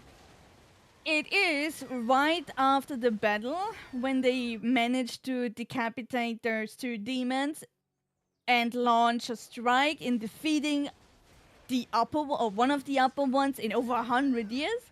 Ah, yeah, that one. And the rescue team comes to the battlefield. And Tanjiro ends up in a coma for 2 months. Oh, okay, the coma, yes. Man, that coma was 2 months. 2 months, yes. And because he sleeps so long, that's why the others who have awoken way earlier already are back to missions, which is kind of a plausible setup why he splits with the usual group in the first place. Since he is bedridden and he cannot be there. Meanwhile, the others have to go to work already. And then, of course, his sword is also not only chipped, but again shattered. So this time he goes to the village where all of the blacksmiths are located. Yep. How did the demons find out about the hidden village? Actually, I don't remember this. This is something that you could only guess when you remember the very first episode of the third season. After the upper one gets defeated, we are in the, how to say, HQ of all of the demons, and the upper 3 that we know from the movie. This one particular dude, which is upper 3, who defeated Rengoku. Yeah. He is in the HQ, and they have a rampage about how is this possible, how can one be defeated, especially apparently from people that were not all Hashiras, yada yada. Michael Jackson, our main leader, Muson, gives away how he's so disappointed with everybody. Yeah, come on, I mean honestly. Oh my all the god. people on YouTube are so right. I mean, he with his white and black and the fedora and the pale, and I can also just say like, yo, I get the reference. This is Michael Jackson. I like his style. I agree with Michael I like Jackson, it too. so yeah. I totally like it too, but I understand why people are doing this reference, really. Yeah, but the first time I was like, yeah, when I saw him, I was, Michael, what are you doing here? True. Well, and during this encounter, there falls the sentence that one of them has an information very relevant to Musan, and he will be so pleased of hearing it.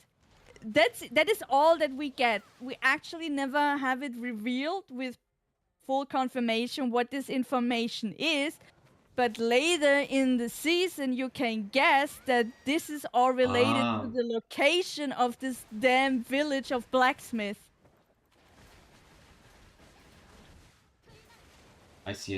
Yeah. Now I remember a bit. So they didn't know it from the beginning. But I think they could have found that up earlier in the story. Okay. So for them was an easy access to destroy all demon slayers. So yeah. Not sure about it. After all, this village is really hidden. And you see how secretive they are. It doesn't matter if you are a member, you still get so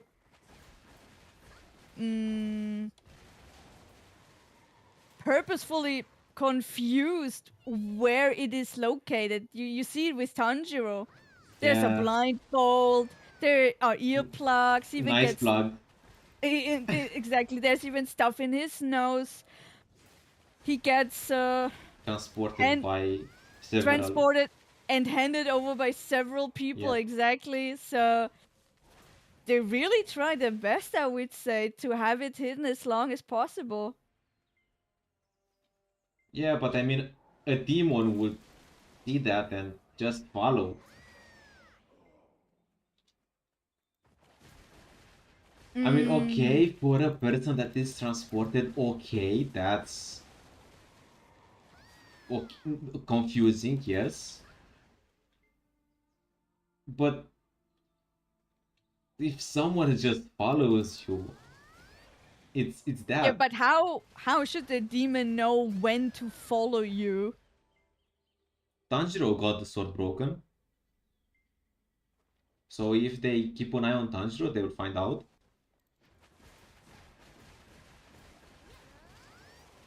Right, but the demons are not so close to them. I mean, like this, they could infiltrate the whole house of, which is like a hospital, but they Yeah. don't.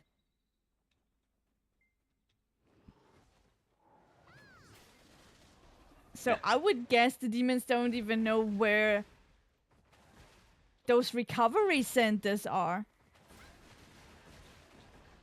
When members of the Demon Slayer squad are really hurt. I'm just thinking too much.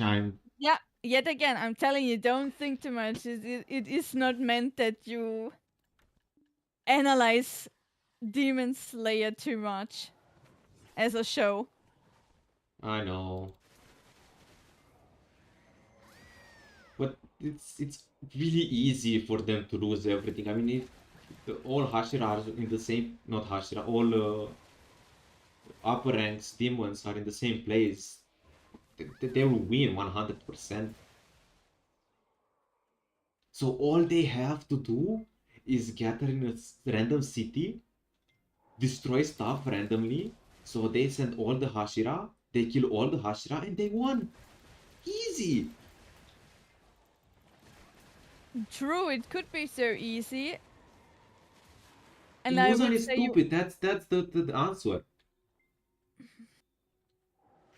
The thing with Muzan is that, especially after season 3, you realize that for him it is not so much a goal to defeat the Hashiras. His actual purpose in life is for him to find the solution how a demon can withstand the sun. The demon slayers, they are just some sort of group standing in his way. But it's not like that he's actually so much on track with defeating them. He has a much bigger job to do. Yeah, but if something stands in your way, you crush it. Which is happening. This is why he has so many underlings that do the job for him, so that he can remain on track by finding the remedy that gives him the chance to stay in sunlight and not burn alive.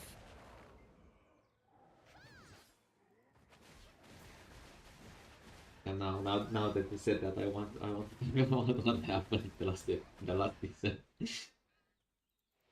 Lol, okay. So how far did you get the last season with the? I mean, you finished everything. I finished everything. I watched the complete 3rd season. Spoiler alert. Come on, our whole talk is spoiler alert. What happened? How did you feel when Nezuko didn't die in the sun? Okay, it was expected, but It really was expected, yet I have conflicted emotions with this, cause honestly, what is happening? Why is she such a prodigy as a demon? Is it really all because she is not like the others, that she never devoured a human? Is this the sort of path that would come to you when, as a demon, you do not kill other people and eat them? If all the other demons had restricted themselves and stayed kind, let's call it like that, would they have developed something similar like Nezuko? I don't think so. Okay. I think Nezuko would eat people if it wasn't for Tanjiro. She lost control on the fight in the second season in the city, and she was really close with a kid, if you remember. Yeah, I know. So But she doesn't. yeah, because Tanjiro is putting his sheet in her mouth between her teeth instead of the bamboo thingy. True, true.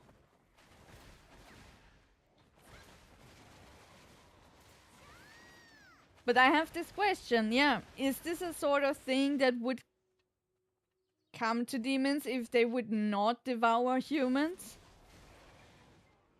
Hmm.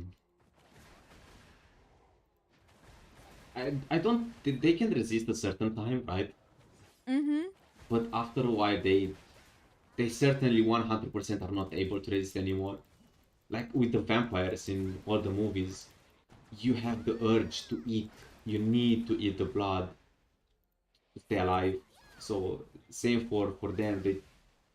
That's why I was so skeptical at the beginning with Demon Slayer, because they were vampires under the name of demons. So it's the same concept, but True, it has different. much similarities. So the urge is, it will be always there.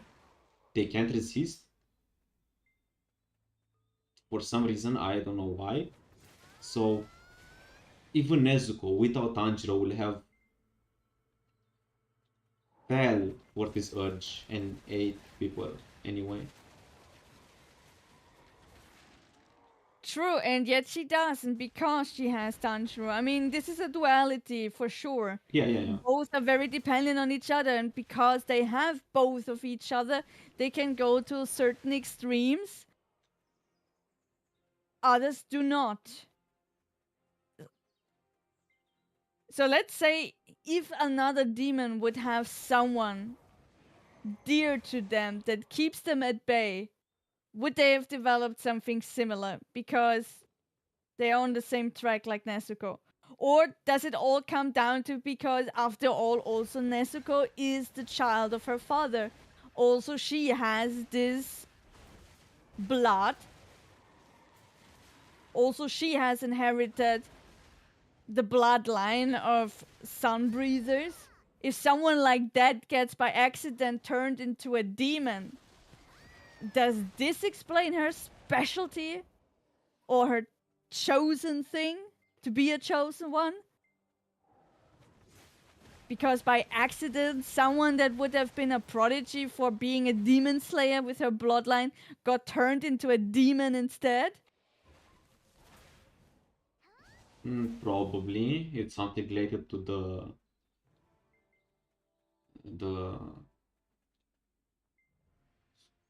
the arts, not arts, the techniques, yeah, breeding techniques.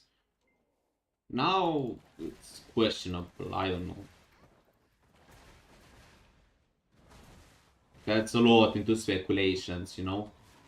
Sure it is. Probably if you read the manga, there should be something related to this, but I'm not that of a manga reader, so I have Me neither. no We are idea. just anime watchers. People that have actually read the book have knowledge about the manga. They can probably all just answer these questions that we have right now. But as anime watchers only with Demon Slayer, we succumb to speculations so far. 1920 divided by 5. 384. Yeah, I mean, if you read the manga, you know. If you didn't, you don't know. So, rip us anime watchers. It's fine. I was happy that she stayed alive, but I totally think that they overdid it. They so exaggerated the scene by giving a full flashback to us what all happened with Nezuko. Like in other animes when a main character is about to die for real. Probably yes. But I kind of expected that. I mean, Nezuko can't die because she is the exception of demons. So,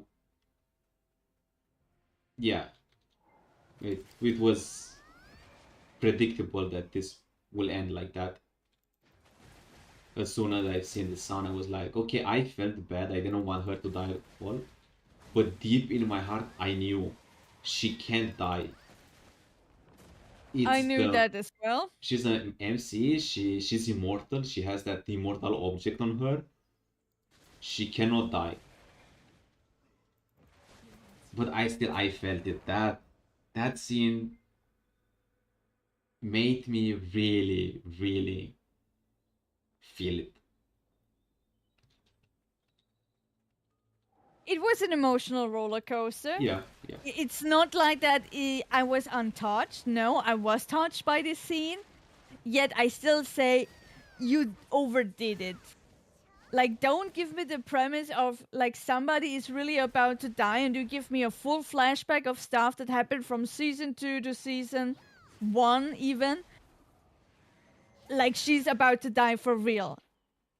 Because as you said, in our hearts we just knew this is not the case. She will survive. So please don't push too much on the emotional roller coaster. It's not like you are going through with it anyways. We just know it.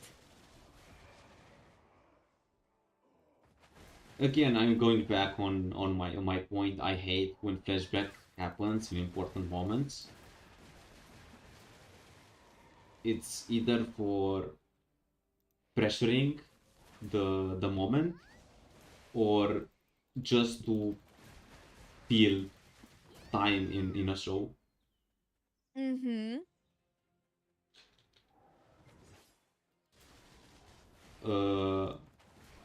Another field moment are this kind of abilities of other of enemies, usually that traps you in a dream or some time span, and I'm like, bruh, you're wasting time here. Like it happened with Tanjiro with some demon or something like that, that he was dreaming of his family on the snowy mountain. I don't remember which season where that happened. I know what you mean. No, some backstories are really overstaying their welcome. It is sometimes too much. Because after all, it doesn't do anything for the plot. It's not like that this character comes back or something. This creature will be dead. And just because now as the audience we know what has happened, what was leading for him to become a demon, it doesn't change the fact that it now all comes to an end. But is this information to me now to know why and so on? He is a monster at this point anyways. It's kind of strange when you bring a flashback from an enemy that is about to die. Yes, and you never see him again. What am I doing with this sort of stuff now? Same with an ally that is just coming from one episode and you bring a flashback. That's pointless. True. Like for one episode you bring a flashback, you want me to remember this character for some reason? I'm gonna forget that character in next episode. Yes. Especially me that I have a goldfish memory. But huge kudos to Ufotable. I don't know how to pronounce the Ufotable. Ufotable. Yeah, when I say that in Romanian, has a tint of some lewd name. So I think that some other stuff. Stay in the game. And no lewdness here. Family friendly content. Sometimes. Uh-huh. And yeah, animations are good, right? But at least they they they, they bring life to the anime with the animations, even if the story side that we talked until now was questionable sometimes meh, and sometimes good, because I can't say it was bad. But again, anime overrated 100%. My opinion, I will die with the hand on it. I don't care what everyone says. I like the anime, but it's overrated.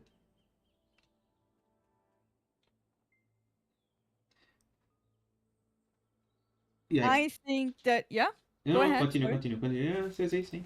Okay. I wanted to say that I just think that it is fair when there is a show that is not so deep. People should just stop trying to put so much fan theory into a show like Demon Slayer where it doesn't belong. Not everything is like a One Piece or a Game of Thrones series where you can speculate on all ends and everybody will applaud you whenever you come to some sort of new theory that goes viral. Some shows are just there to bring you a simple joy with astonishing visuals, and all that you have to do is sit there on the bed, on the sofa, lay back, and enjoy it. Talking about visuals, I mean, animations on combat are extremely simplistic. Like, extremely simplistic. Two colors, a bit of shading, a bit of lightning, and an, Huh? a What god. now? What? Where? In Demon Slayer? Yes. Are you kidding me? Two colors? Yeah, all the This is a animations. this is a whole shade of colors. The skill animations. The skill animation has two colors or three, but the animation, it's a god hand animation, that the guy who animate all that stuff, it's a god. Yeah, that is true. Like, that's a really good example that the art can be whatever, but the guy who animated makes everything. Like, just take Zenitsu for example. Yes. Check any lightning effect that he has. He has few, 2 frames on, 2 frames off. Oh, I think I know what you mean now. You mean those CGI components in the fight scene, for example, when the weapon effects are leashing out. Yes, the elements like lightning, the water, the fire. Okay. Yeah, now I get it. It just has two colors, white, red, and yellow, for example. Let's say for the fire. Yeah, and That's blue. all. Nothing else. But the animation is godlike. The animation carries the show a lot. The Of course it look does. and the look, it looks really good. I really like all the characters. They look really nice, really vivid. It's just the story is a bit meh. Okay, I enjoy it, but I would have wanted a bit more. I can understand this. You're not alone with that. A lot of people would have liked a more complex story. For me, it is fine, it is solid enough. And I can appreciate when something is more on the simplistic line. Not everything for me needs to be analyzed to the T with a lot of subtext or double meaning or twists where I need to remember something from 100 episodes ago and all of a sudden, oh my god, this comes back to me? Who would have thought? Yeah, that's something I don't like really. Like, I I don't remember stuff from 3 episodes ago. Do you expect me to remember stuff from 10 or more? Sure. I mean, Yeah, this is exactly what is happening in One Piece. when the show is marked as that, yes, I like it because I actually pay attention to the show. But when I just watch randomly, I don't expect all show to be like that. So I'm not trying to remember anything from the show because I like to rewatch stuff sometimes when I like them. And if I forget stuff, that's a huge plus for me because Same here. I can watch again and be like, oh my god, this happens. And yeah, it's a really nice feeling.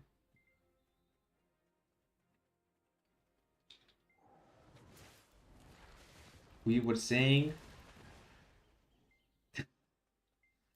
talking about bad memory. Which memory? We were saying before all this memory stuff. Did you have a goldfish one? No, what were we saying before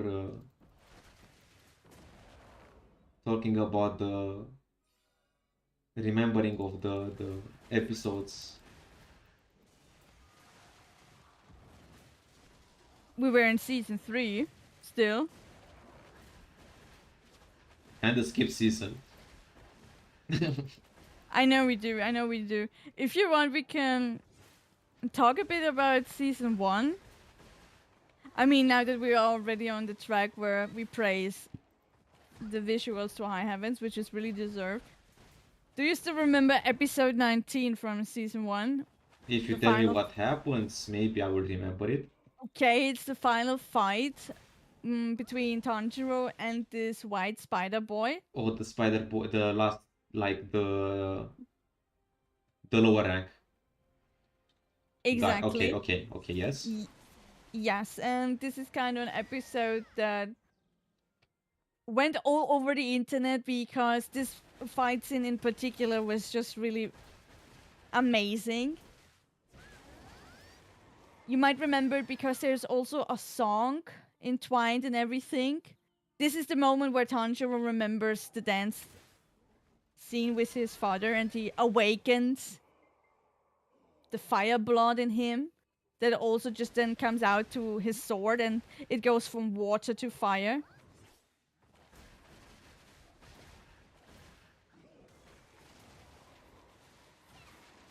It actually goes from water to fire? I don't remember that. Yeah, it goes. He starts the fight with his usual water breathing techniques. And when Nezuko is up in the air and she is trapped in those Oh, in the spider nets, webs. And she does the blood art, yeah. exactly, she does the blood art, and in that very moment, it kind of goes over to Tanjiro. He has the memory flashback, and just everything comes perfectly together. This in this scenery, the visuals, the music, camera piece, and even also the voice acting, and it just all becomes a fused symphony where at least I got goosebumps. And he decapitates this demon, where everything just fades out then later into the song that is also right there, and kind of when the song has its peak, the climax happens in the scene, and he beheads him.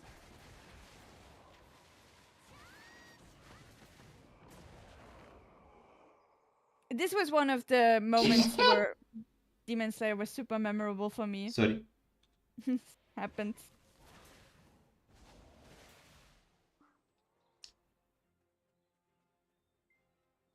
I can't say memorable because yeah, I don't remember it really well. Oof.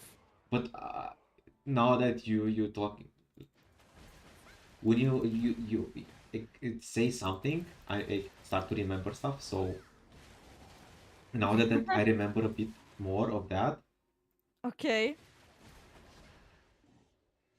I kind of liked that scene because that was the first time that both of them work together as a fight team. It's not just her Yeah, fighting she's and not he's just fighting alone. in the box. Yeah, right. They are really a duo out there. And why I was a bit confused of the water to fire is because in the second season he's combining the both breathing techniques, and I was like, wait, don't understand what you mean, but whatever. Um,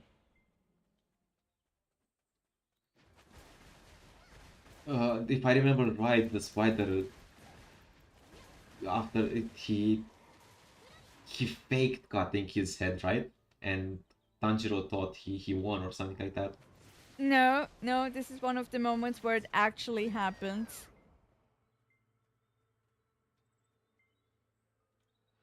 Really? Yes. Which makes sense because he just has this new awakened skill of him that blooms up from within. And because of that, with this special technique that his sword is now capable of performing, he decapitates the demon for real. Isn't the guy coming to help him? No, this is another scene. This happens all before.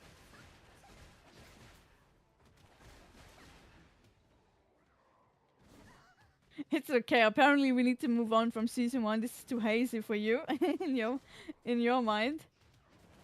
No, wait, I remember he was on the ground on top of Nezuko, like protecting Yes, her, true, and the but guy caught the head got next to him, and he patted the head. No, the back, the body went.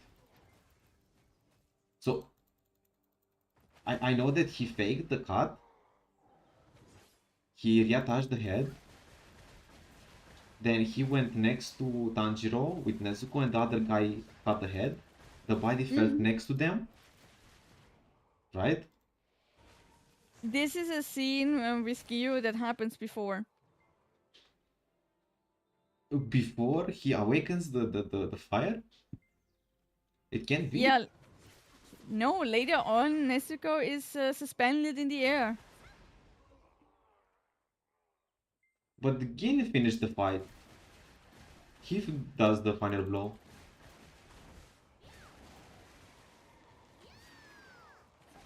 I think this boy has a brother or something. After all, they are first fighting the sister. This is a whole spider family.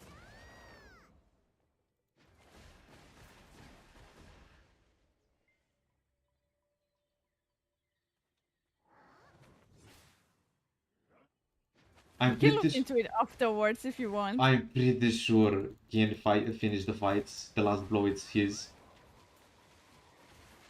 Tanjiro, the first kill, the last blow the last blow he does on a ranked demon is on the second season.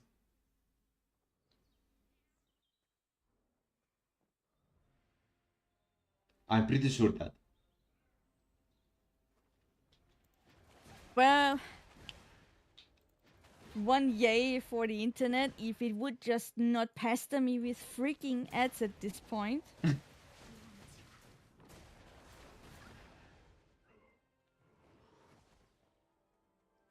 So, here I am on YouTube and it says Tanjiro versus Rui, episode 19, when he awakens his blood technique, where his sword becomes flamey and everything, where he is infused with the blood power of his sister. Yeah, this is the climax scene that went viral all over the internet because it is fucking phenomenal, and he decapitates Rui's head like that. It is the climax of this scene. I have it right away in front of me. Okay. But I know the scene that you mean, and yet I think this has something to do with because Rui had a brother or something. And I know Gio decapitates this one. Okay.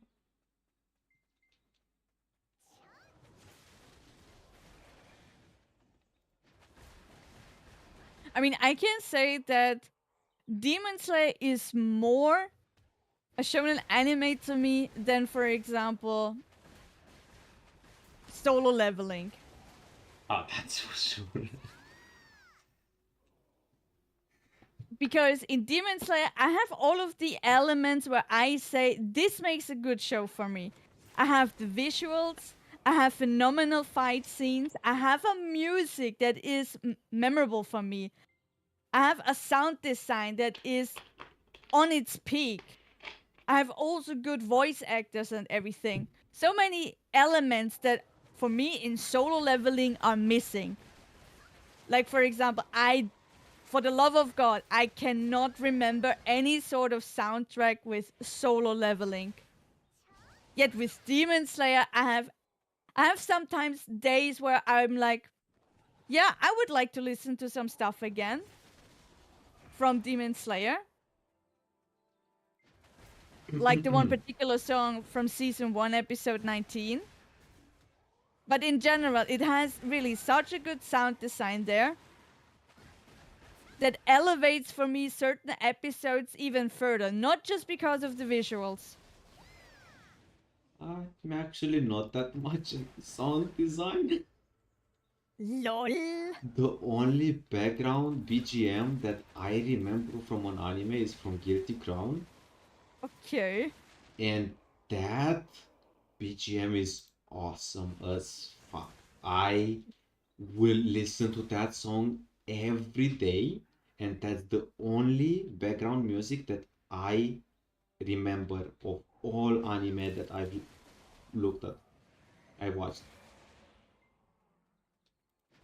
That song hit me so hard during the fights that it was really nice. Wait, let me search the name if you are unaware. And so Okay. just give me a name. Will Deep Crown Bites, I think it's called.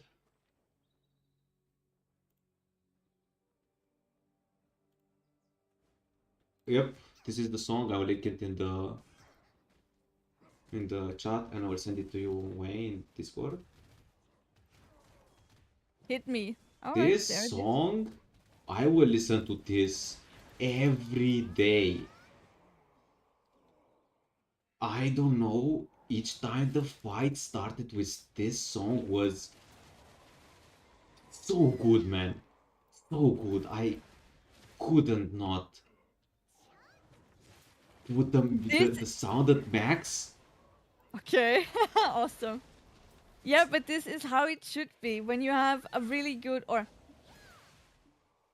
doesn't need to be really, but when you have a good anime in front of you, it is part of the package that you get a soundtrack with it that stays with you, so that you can not only identify a show because of the design, the visual design, but also by its music.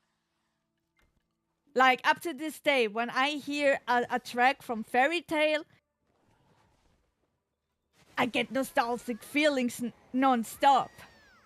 Yeah, I understand what you mean, but Up to this day, when I hear a soundtrack from Inuyasha, oh, holy shit, my heart is wrenching. I think for something, at least for Even me, Naruto has one of the best sad soundtracks ever. And if you listen to this, goosebumps 7. all over the place. See? Yeah, but that's an opening. No, it's not an opening. God 7 damn is it. not an opening. I'm telling you that it is the whole soundtrack. Not just the openings or the endings I'm talking about. All of the themes in between, all of these tracks. For me, a track mid-fight, for example, needs to be heard. If the fight and sound of the fight gets over it non-stop, I will not even realize that the song is there. In Guilty Crown, this song, before the fight starts and you feel it, you hear the song, and when the fight begins, it breaks, it gets the Yes, thank you. beggar. I know that notion. Just go to Sword Arts Online with this Yeah, yeah, yeah, particular yeah. track where Kirito is in front of this. Wow, what is this again? Minotaur, Yeah, yeah, I think it's a Minotaur. the The big one. Yep. the blue one, yeah. Same thing. Everybody remembers this battle track. Yeah, but it needs to be presented before the fight, not mid-fight, because if it appears mid-fight, many people will not even hear that, because you are more focused on what the character says, on the sounds that weapons make when they meet each other, It and depends. I would say it really depends on what sort of yeah, personality yeah, you are. that's what I mean. I say Some it people are depends. more audible than others. If we go back to Demon Slayer, right back to episode 19, this song in particular that they chose for this episode, it starts mid-fight, but it is on the lower end. And then it just it goes up to a crescendo of tunes and it reaches the peak exactly in the very same moment Tanjiro is having his sword blade on the neck of the demon. And then it has and those two climaxes come together, which just evaluates everything. It just goes up even further because you have the audio that is on peak, you have the visuals that is on peak. Tanjiro is having the moment of his current life in this particular scene. Yeah, so many things are coming together. It's just such a symphony. It's a masterpiece. I cannot say otherwise, really. But it is an example of when something starts lower and it just reaches up to the point where everything reaches a climax. And then later on, when everything fades out, you just hear the song. This is where this is the moment where the song gets the spotlight, because the fight is over and actually the whole episode is over. This is another brilliant thing. It just cuts there and you just have the song at the end with the credits rolling, with even a few pictures of Tanjiro and his father, which just gives you an even better understanding that all of this what just happens is a result because he remembers something deeply of his family.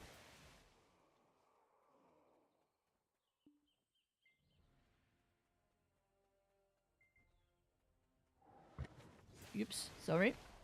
It's fine. It wasn't hearable almost. Anyway, Okay. I don't know. For me, BGM is really a really thin subject that is it can break really quick, Mm-hmm. but it's for me at least it's really rare that I remember a BGM in any anime. Sure, then maybe you're more on the side with eyes and not so much with your ears. Except when it is just really thrown at your face. Yeah, it needs to really be thrown at you like I don't know. And when that's why I don't like about subtitles, that if you are a slow reader, you miss a lot of stuff.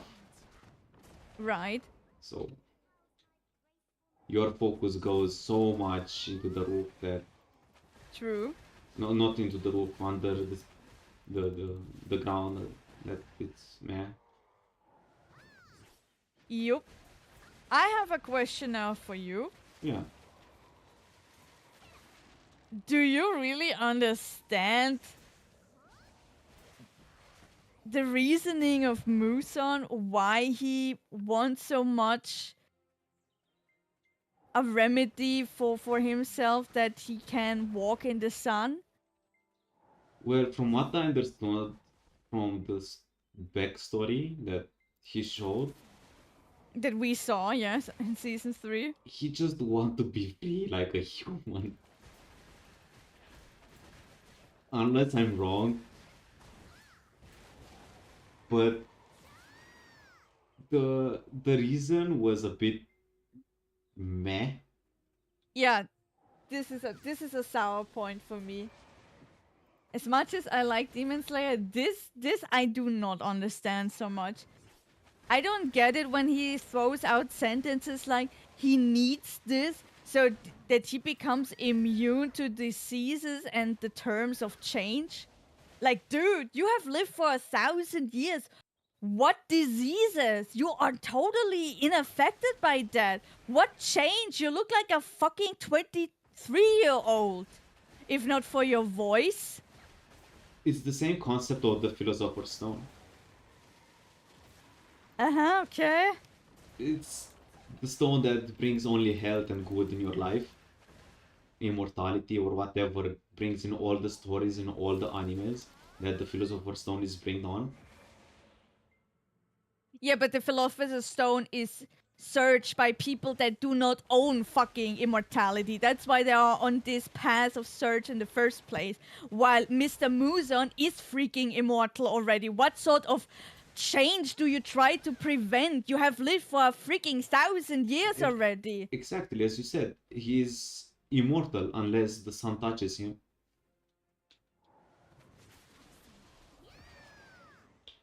You answered the question.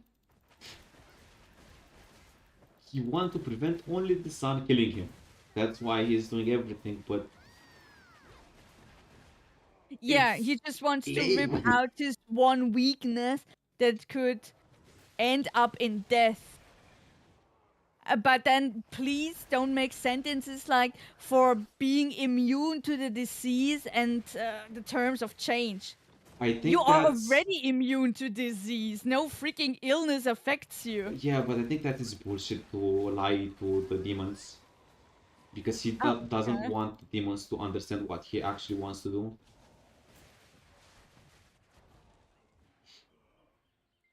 And I think only Okay, but number one knows. he dished out this reasoning when he was practically alone. I know in season 3 at the very beginning he says that in front of everybody, or kinda in front, while he's on the upper floor. There's something upside down. I don't know, shenanigans.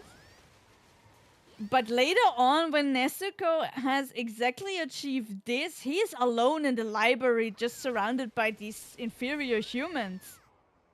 So his underlings don't hear that, and yet he still has the same sentiment. Like, dude, honestly, for what? You have conquered the ability of being immune to illness. You just wanna have the opportunity to walk in the sun. Maybe they just wanted to spice it up a bit. I don't know. Maybe, but that's really like, please phrase this differently. It doesn't make any sense. You are immortal. What change? You look the same like 1,000 years ago.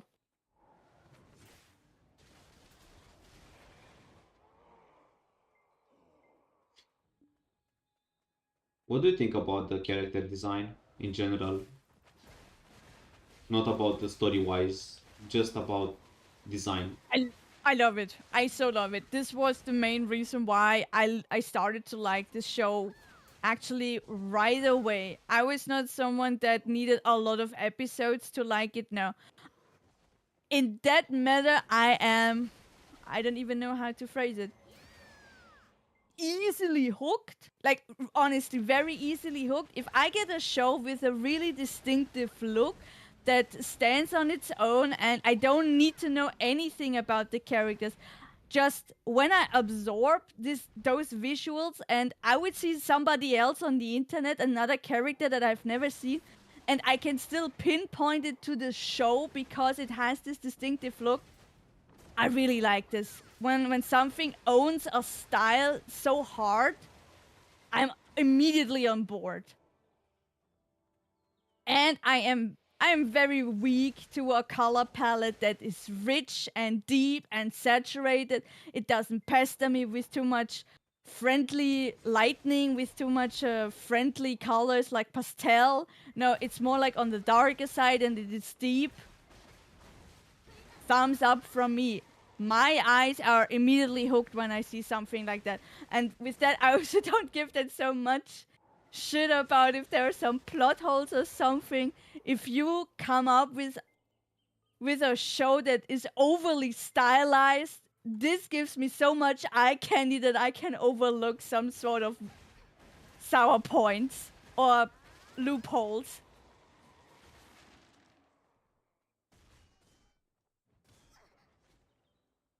And that's why I like how Tanjiro looks. I like how Zenitsu is presented.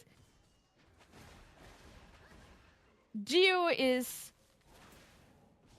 candy.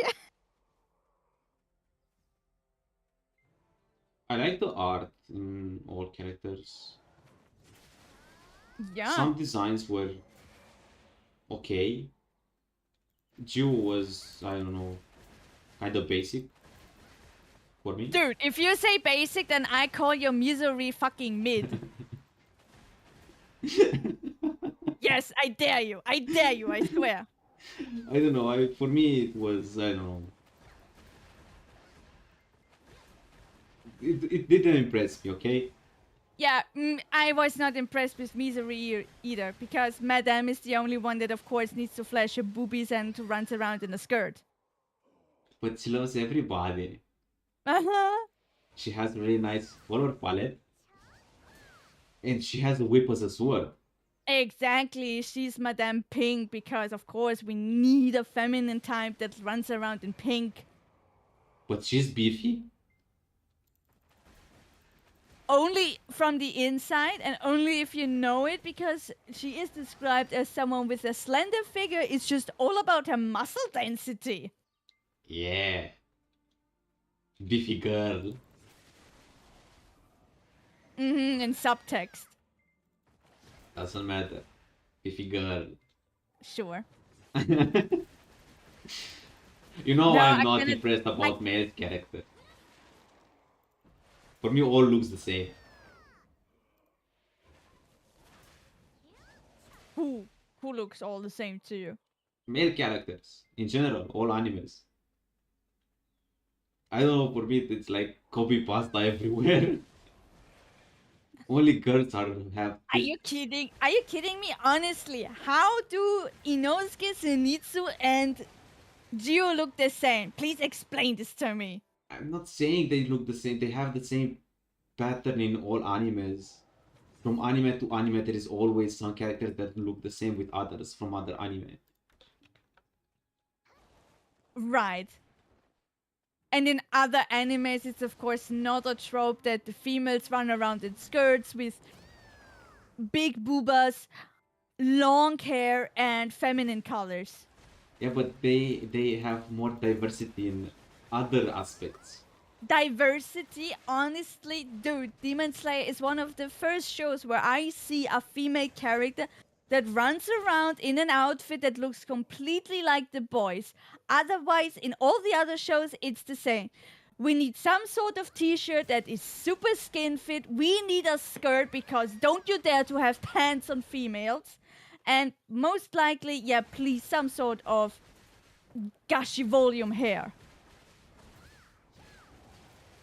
But if they don't do gashi volume hair, some booby, they will end up looking like a male.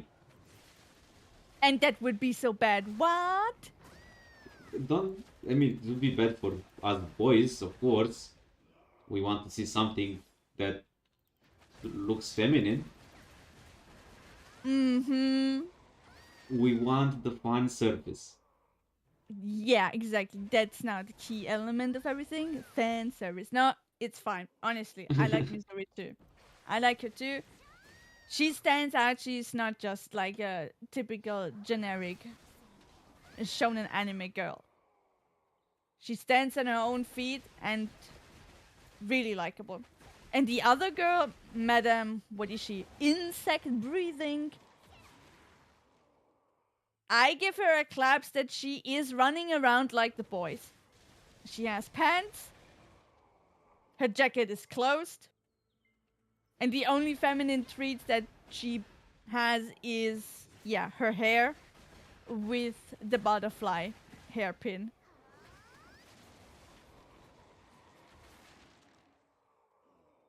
She has a nice art style, not gonna lie, but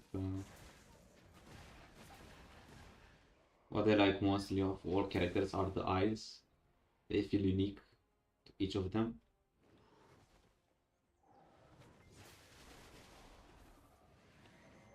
But some characters, for example, the guy that you got a bit spoiled when I said him, I don't like him, and maybe a bit Tanjiro.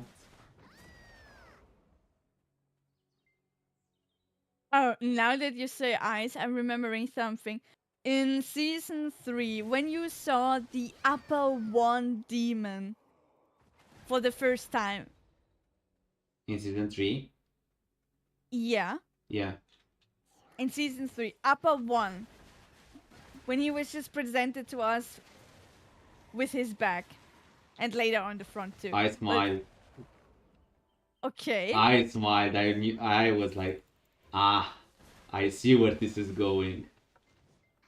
So I already know what's gonna be in season 4. In a way, I hope they finish with season 4. In a way, I don't hope they finish with season 4. Would surprise me. I think we managed to have a season 5.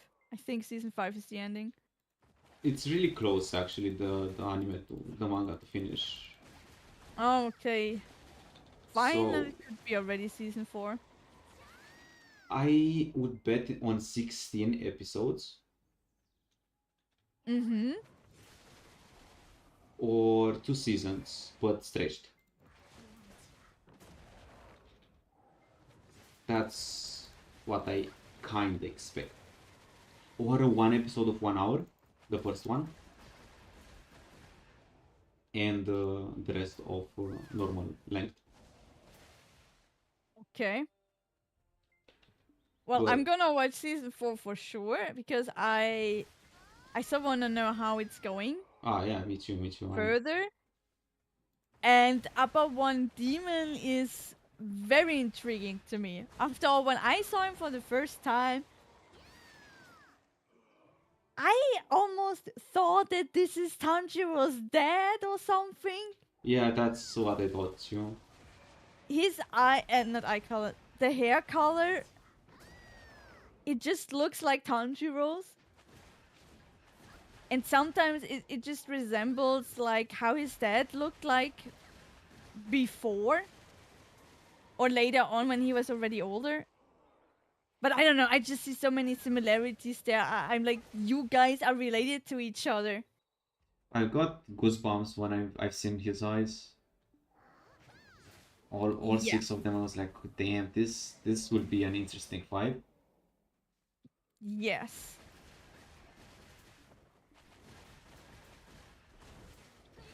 I think it was There must be something between them. explained.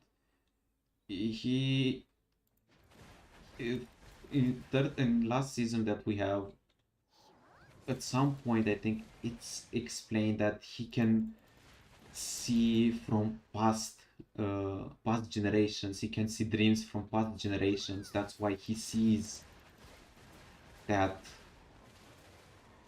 old man, that the first demon rank in his dreams, because it's him, we know, but he doesn't. Right, there are some overlaps with timelines. And that kind of explains why he has 6 eyes or something. I don't know that, but Tanjiro have this strange dreams at some point that he sees this first upper rank, right? I know, he sees him already, so... But it's normal. It's like he was alive. It's a vision from the past. Nah, He doesn't see him with all 6 eyes. Yes, he sees him when he was still a human. Yes. That's the thing. And for there are some connections to his family because his father or both his parents, they got saved by him. And we have this backstory where Tanjiro is only a baby, his father has him in his arms.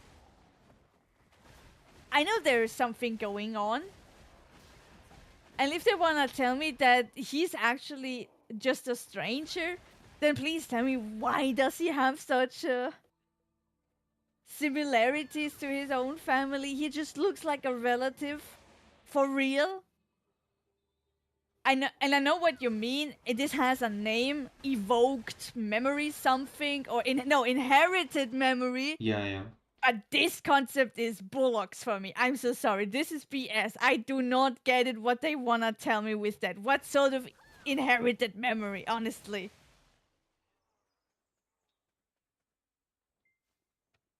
Do you think it's real that you can have inherited memories?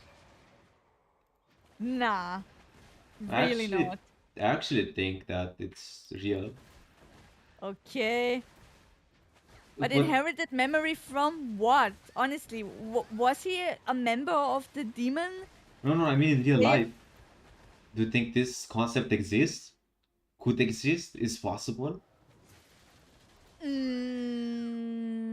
Let's see. I mean, in real life at the moment, we are at the point where scientists claim that it is possible to inherit feelings from previous generations. That's why you can give your anxiety and your depression to your children and such, that they end up with the same symptoms. Who knows? Maybe one day they even claim that this is possible with memories. I don't know, but I am very skeptical to this. Really skeptical. But I am aware that there are claims right now that say that, yeah, the DNA chain can store so much more than we initially anticipated. And it gets moved on to the next generation, to your kids and such. You know that I always tell you when I have a strange dream. Those dreams Uh-huh. for me are really vivid. Like I Mm-hmm. really, few days ago, I actually dreamt a girl that I never seen in my life. I have Mm-hmm. no idea who she was. She was apparently my sister. Okay. I was in a strange house and it was so real. I knew everything what was happening, but I didn't knew anything about the situation. Everything moved on its own. Okay, and now tell me, why should this be any indication for some sort of past life? Why can't it be that your subconsciousness is just fabricating stuff out of the million faces that you have seen by now in your life? And just You don't know, some. that's the thing.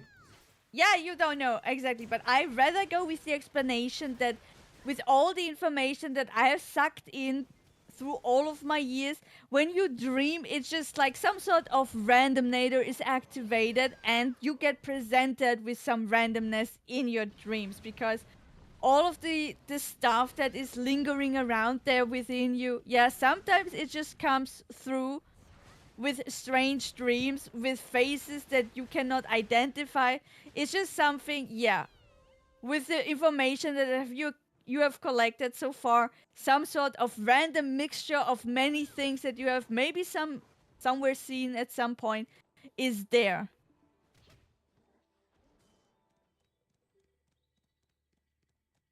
I mean, yes, from all the studies that are around, I believe that's actually what happens. But let me dream, come on. I let you dream, sure. I mean, it is fine. But I'm not like somebody who says, okay, this has deeper meaning. This maybe was someone that you have encountered in a previous life. Oh, please. And in Demon Slayer, this is also where I get a bit apprehensive because honestly, guys, what is this shit with inherited memory? From where does this come from now? And why is it there? And what is the source, to be fair? Is this an inherited memory from his family, or is this not because he's part of the Demon Slayer squad? I think it's family.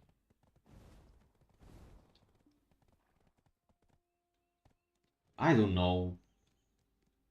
Maybe if this will be real in the future, some scientists discover that this is a thing in real life too, we will find out.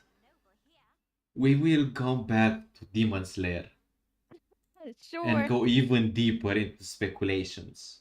Okay. Imagine. I do. At the moment, for me, this is strange.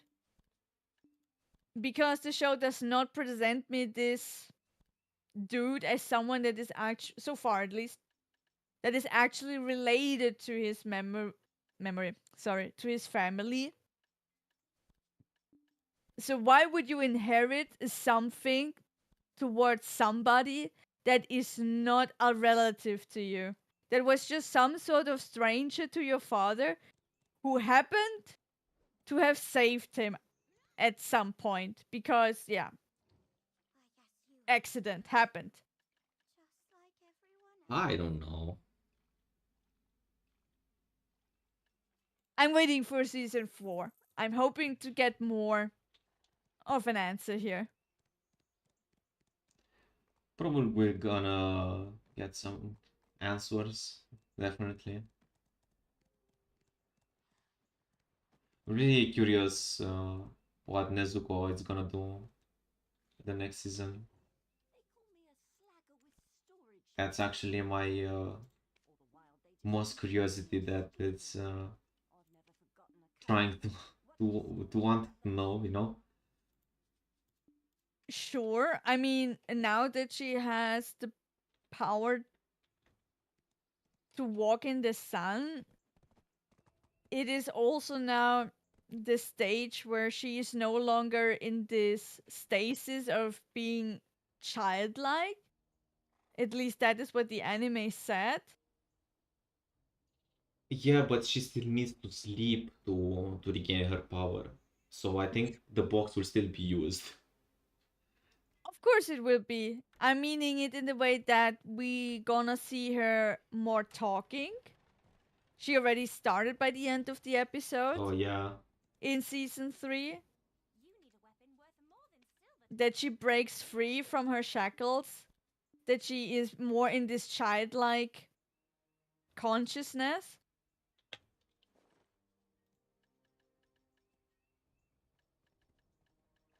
So I'm curious to see how much of her personality she will now develop in season 4. How much we will see her talk. And also what she's gonna have to say.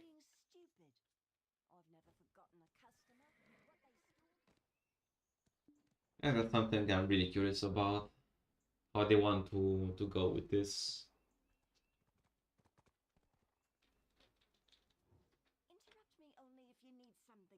Well, Muzan will be directly involved now too.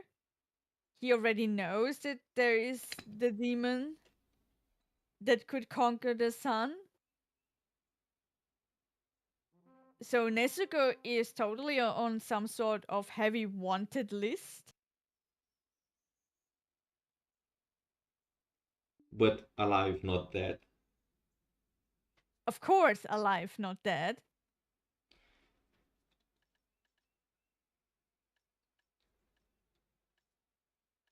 So the squad will have some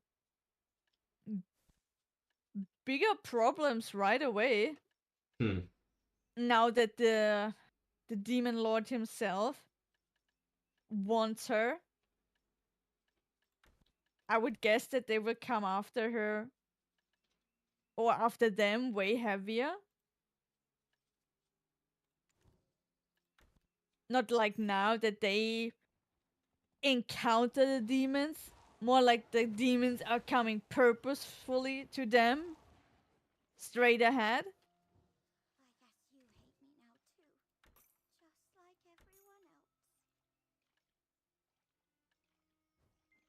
probably the upper one will be just sent over. I think all demons, all rank demons will be sent over this time. Yeah, though, I mean, Either he will kill now, some of them again. I mean, For no reason. three have died now. 3 of the upper ones are dead now. Yeah, so 3 So remains. let's be honest. If you want to have the job done for real and for good, you just resort to your best man. At least this is what I would do if I were Lord Muson. So just go to upper one, tell him, this is your task, bring me the girl. So I think we should see him in season 4 more or less from the start.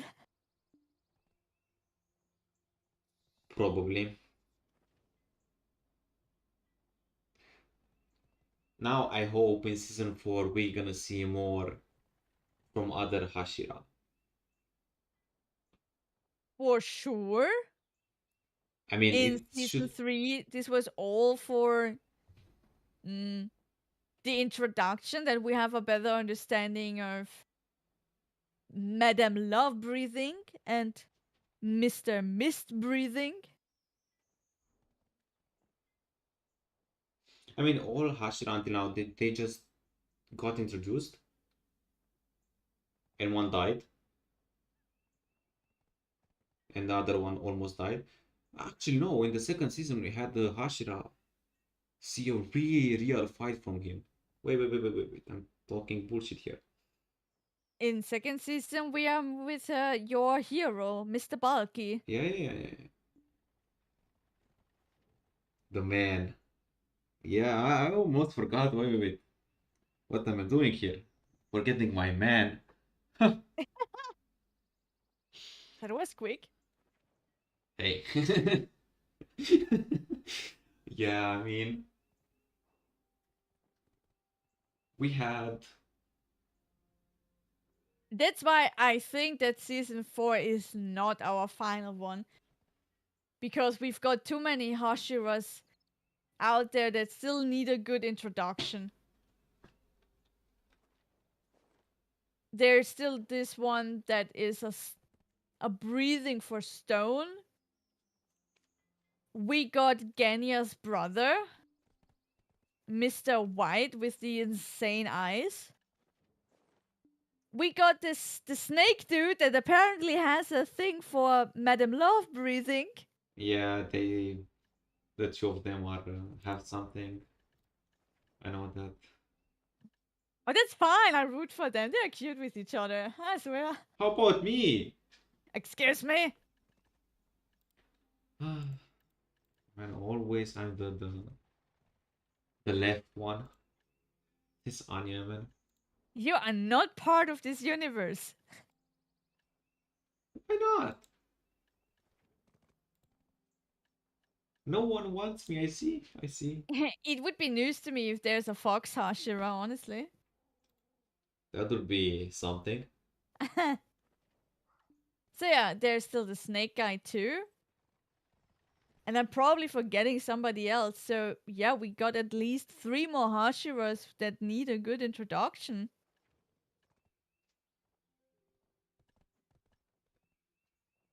Oh yeah, we need a good. There needs to be an arc with Geo too.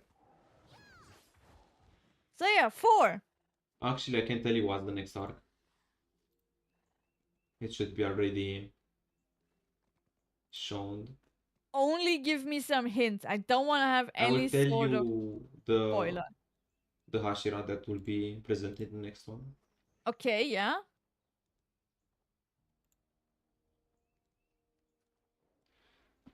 So everyone we have seen until now with the white guy brothers of Genya. Genya, and the big guy with the that always cries and prays, the beefy one, the other beefy one. The other beefy one that cries, yes. I really don't remember that guy. I'm sorry. I have no clue about his name. I just know that he is the one that has stone breathing, apparently. Oh, his name is Himejima Okay. Gyomei. So yeah, we need Genya's brother, we need him, then it needs to be an arc with Gio, and the snake dude also The snake deserves dude will it. be in this arc, and G will be in this arc too. Okay. So You mean 1, 2, already 3, 4, you 5, mean in the 6. next one, season 4? Yeah. Yes! An arc with Gio. So we have Gyu, Shinobu, Himejima, Iguro, Obanai,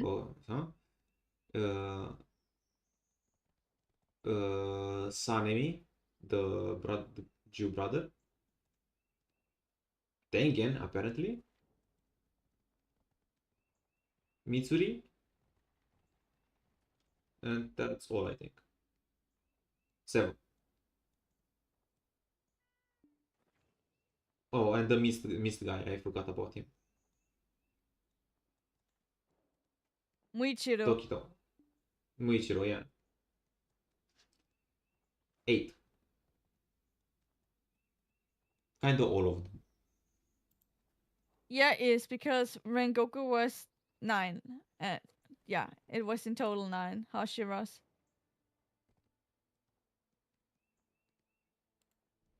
Yeah. That's why I think this will be the final one. As I said, the first episode has a runtime of 1 hour. I'm a beast at predicting stuff. Okay, First then on your episode 1 word. hours, 12th episode max. Yeah, and the last episode is also a 1 hour beast. I wish. What do you mean, which it is? I mean, hello, season 2 was that, season 3 was that concept. Why should season 4 now be the exception? Of course, it's the first and the last episode. Again. Let's hope. I mean, I hope because it would be cool, but we need to see. They actually announced that the first episode will be 1 hour, so Cool, cool.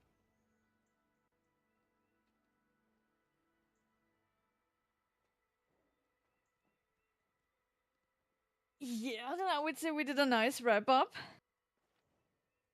oh, it will appear in cinemas the first episode of 1 hour. Whoa.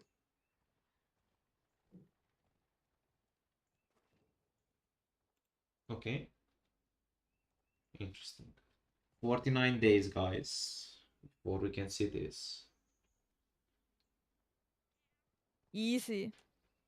A bit more than a month. Yeah, a month and a half. Still spring anime. Yeah, I'm curious what other anime will air in that season. We gonna know soon. I'm already hyping for some anime that are starting now. Like Spice and Wolf is starting in 8 days. That I finally can see a remake of the anime. Can see Hollow even better now. Damn, okay. There are this season will appear so many foxes. I'm like, what is happening this season? It's full of foxes everywhere.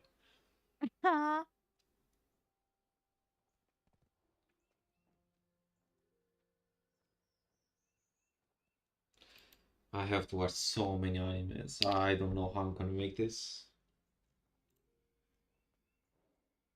I don't Make a even know how. selection. I can't. I want to watch all of them. They all look. They all sounds and look interesting. I want to try them at least.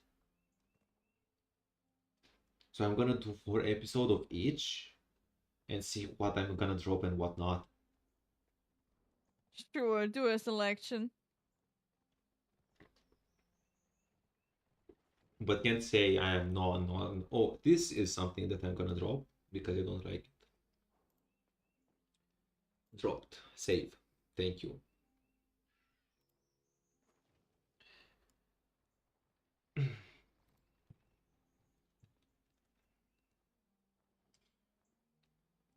So we wrapping here, right? Ooh. I would say so. They call me a slacker with storage because I like to read. All the while they just continue being stupid. We had a nice talk about Demon Slayer. I And expected Chrono that. Odyssey. Yeah. And even Dragon Dogma already. Yeah, we will go a bit deeper into Dragon Dogma in the future. On Tuesday. Yeah, on Tuesday. And Chrono Odyssey, if something new happens, we'll, as soon as it happens, the next stream that we have a talk, we're gonna bring this up. It would be so cool if we get already more news in the next days, but It might actually happen. nah. The trailer that they gave us, I mean, the whole showcase with the interview included, it was already the biggest drop in months. So I would guess they take now another sweet time, at least up until later in spring, where they say stuff like, we could do a testing phase now with an alpha. Yeah, come on, we just have to wait and see. We do. Oh yeah, one thing that I just wanted to say about Chrono Odyssey. Another aspect that still needs to be confirmed is, will they publish the game on their own or give it away to a publisher? Didn't they say something about Amazon? Oh heck no. I mean, I haven't heard anything. I just hope that they don't. But it can totally happen since this is an Asian MMO, and for some sort of reason, most of them are not lined up with the fact that it is better that you publish your game on your own. And Amazon has a way of sneaking themselves in and get licenses. Yeah, we're gonna see that. I mean, I don't mind to publish it as long as the game works. But some publishers have some reputation, so better to be skeptical about that. I hope as some sort of next generation title, they go up the way to publish the game on their own. Given an example that if you want to have direct contact with your community with no middleman in between that makes stuff just more complicated, you go ahead and publish it under your own house and name. Good luck. Oh, come on, it is possible. Honestly, with that is like the only thing where I can clap BDO on the shoulder and say, good job. It is possible, Because but they do it. it is possible. Yeah, it But is. it is way, way harder and expensive. But in the long run, it is way, way more convenient because you don't have a middle person there where everybody just gets frustrated with. True. As soon as the players have a concern or an issue, they go to the freaking publisher, then the publisher sends it over to the developer. The developers are, I don't know, looking around it. Sorry. My mind just got fiddled. Then they send it over to the publisher again, and then the publisher tells the community the solution they found out or got given. Yes. Everything just takes way longer and it just causes way more nerves to break. But wait. If the developer cares about the game, if they care about money, they will just throw the game anywhere to grab the money, and that would be it. If they don't care about development of the game and they have their own ideal of gameplay, they don't care. Even if we feed them all the good feedback, they will just do whatever and give the game to a publisher and fuck this. It's money, free money for us. Yay! Pahales, Paris, I know. Hide. Woohoo, It will be a party! it will be a first sign for whether they take their game serious themselves or not. Whether they want to really make a step forward or they just need money by now. I say if they publish the game on their own, it is a good sign. It is a good sign. Because they not only want to make money with it, they only want to have it to be really successful and to have a first-hand communication with the people without anybody there in between that just infuriates everyone.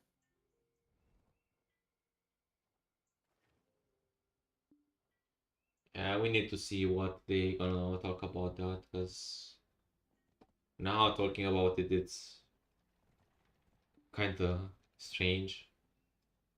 Yeah, we just like information. Another thing is what sort of monetization they want to bring into their game. Is it buy to play, free to play, pay to win? I think it will be a buy to play. Is my first guess too.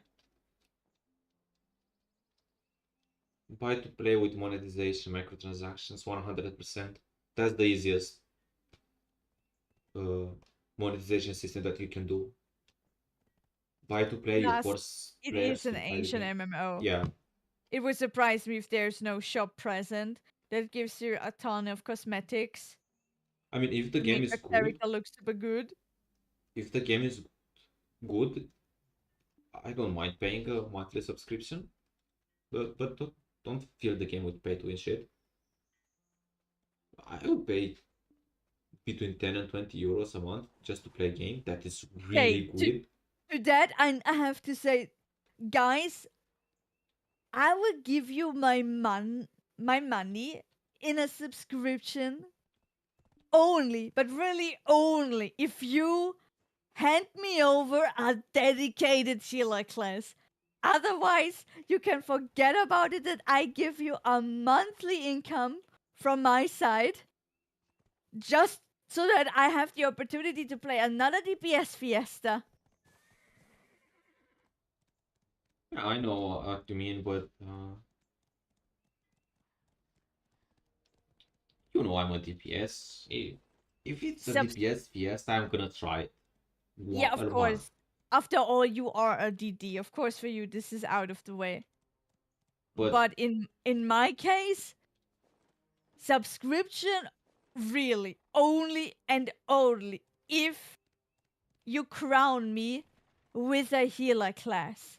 If you are that good, if you are a Trinity system, okay, then we can talk about it. But without it, no way in hell. No way.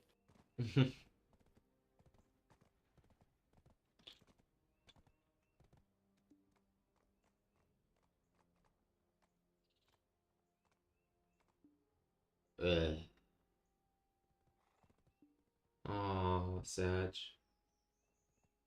Woof.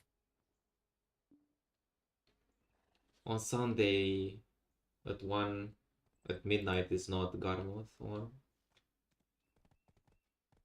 Nope. exactly when I remember about it. Whatever, man. Maybe I will remember tomorrow, I hope.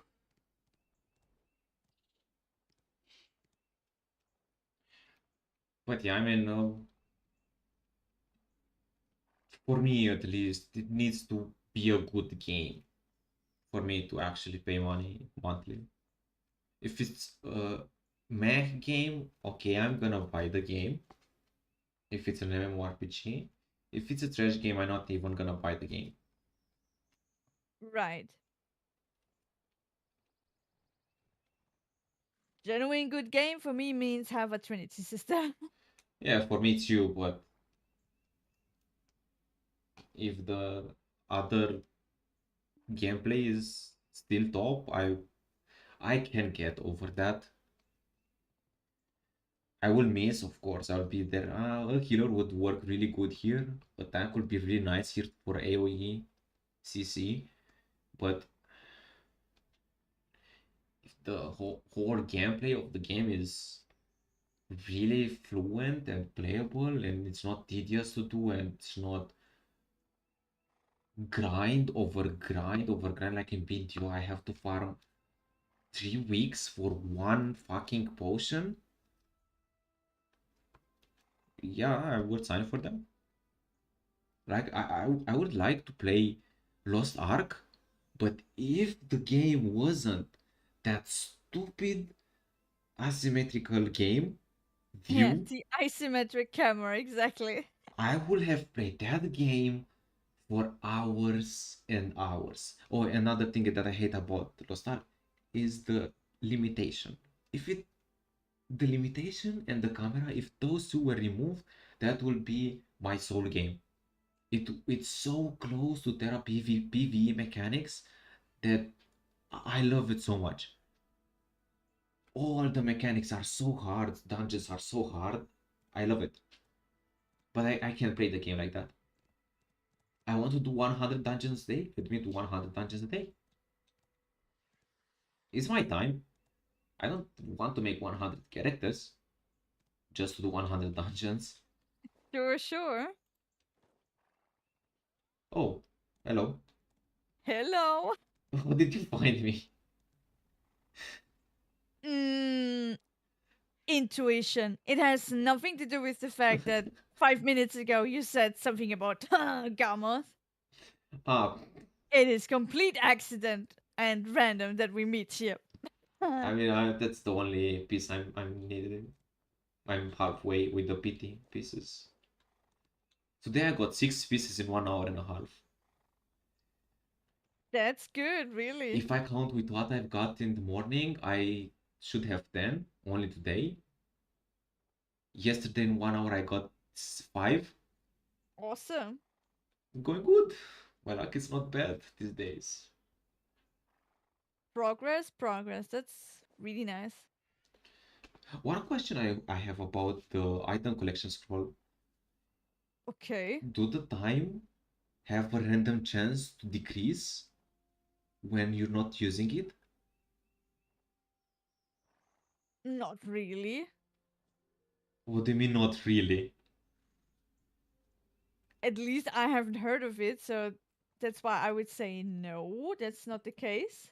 I was doing something else on the other monitor, and when I glanced back on the video, something about item collection scroll decreased. I read. Now I have no idea what it was. Something gouge item collection scroll. I've seen that gouge item collection scroll and decrease. Those 3 words popped into my eyes, and I have no idea what it meant. I didn't understand the phrase because I read the 3 words randomly in the phrase, and No, I was like, when the item collection is activated, it's just that when you are too idle at some point, it deactivates by itself. That is what I have seen. So you need to look at it and make sure that it is still running because it can detect if you are too idle and then it stops. mm-hmm. I see. Probably was that. Where is this going? Ah.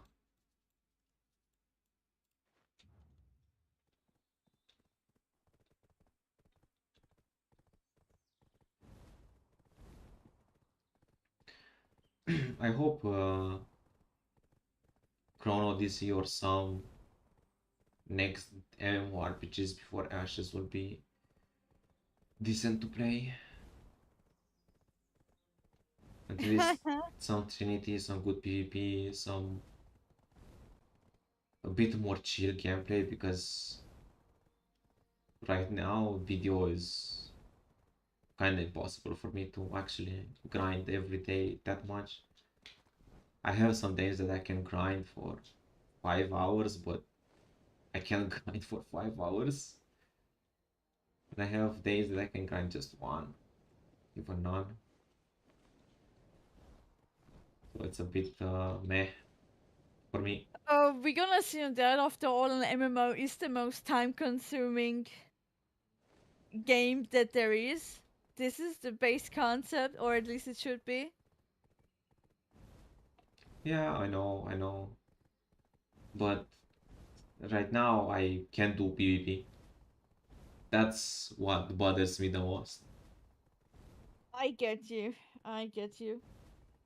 Like Well, for is there me to sure? even think about PvP, I still need to get 70 more GS.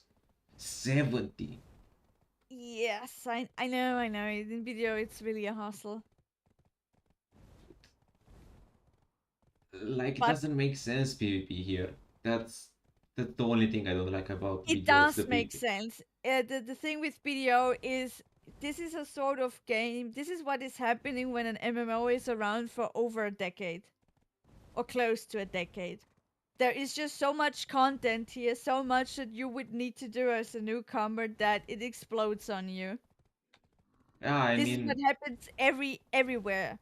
When a game is around for several years, then the gap between what the newcomer has to do and where the people in the end game are sitting is just so huge. yeah, I know, but now I see that I'm doing some stuff, and at some certain point of an update pops off. Like, oh, we simplified this mechanic. Really? After how many years of being live, you thought that this? For example, I've seen a random pop on my feed was a video update that is in Korea, or where the game is right now, that they finally making a panel for all the stupid coins from all the events. Finally, I don't have to go to a fucking NPC to collect all my stuff. After 10 Look, years? yeah, but in the defense of BDO, everything that all the years that the game was stuck with Cacao Games is a special time, you know? Now the developers are going for things where I say they do it because they finally have the freedom to do whatever they want with the game, and they can implement stuff in a way where it happens to their design. It's not like there is some, as I said, a middleman just makes things so much more complicated.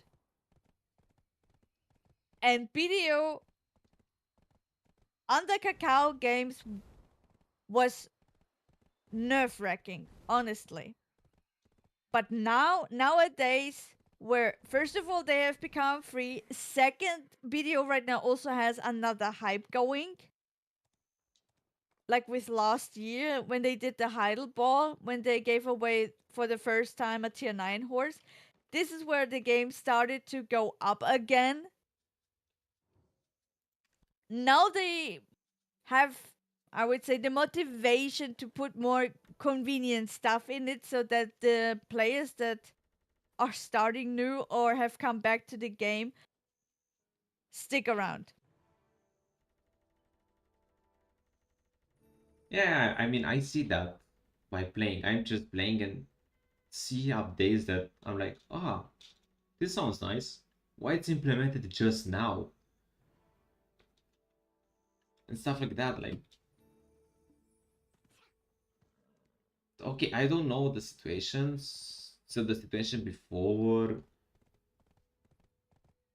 I played video, I really wasn't into video at all before that. I just knew that the game had a really good graphic, and that's everything.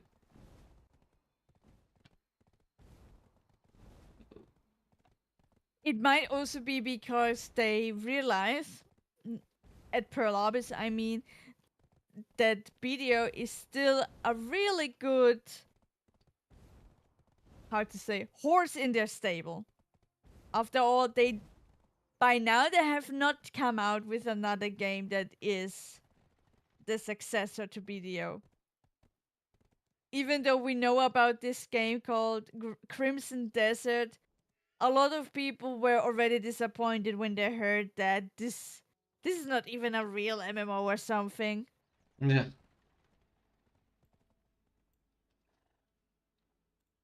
I see. So I would guess that Prolabis then decided to go a bit back on BDO because they do not have a successor.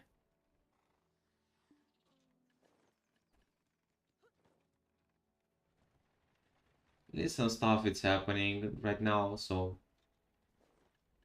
making the life easier.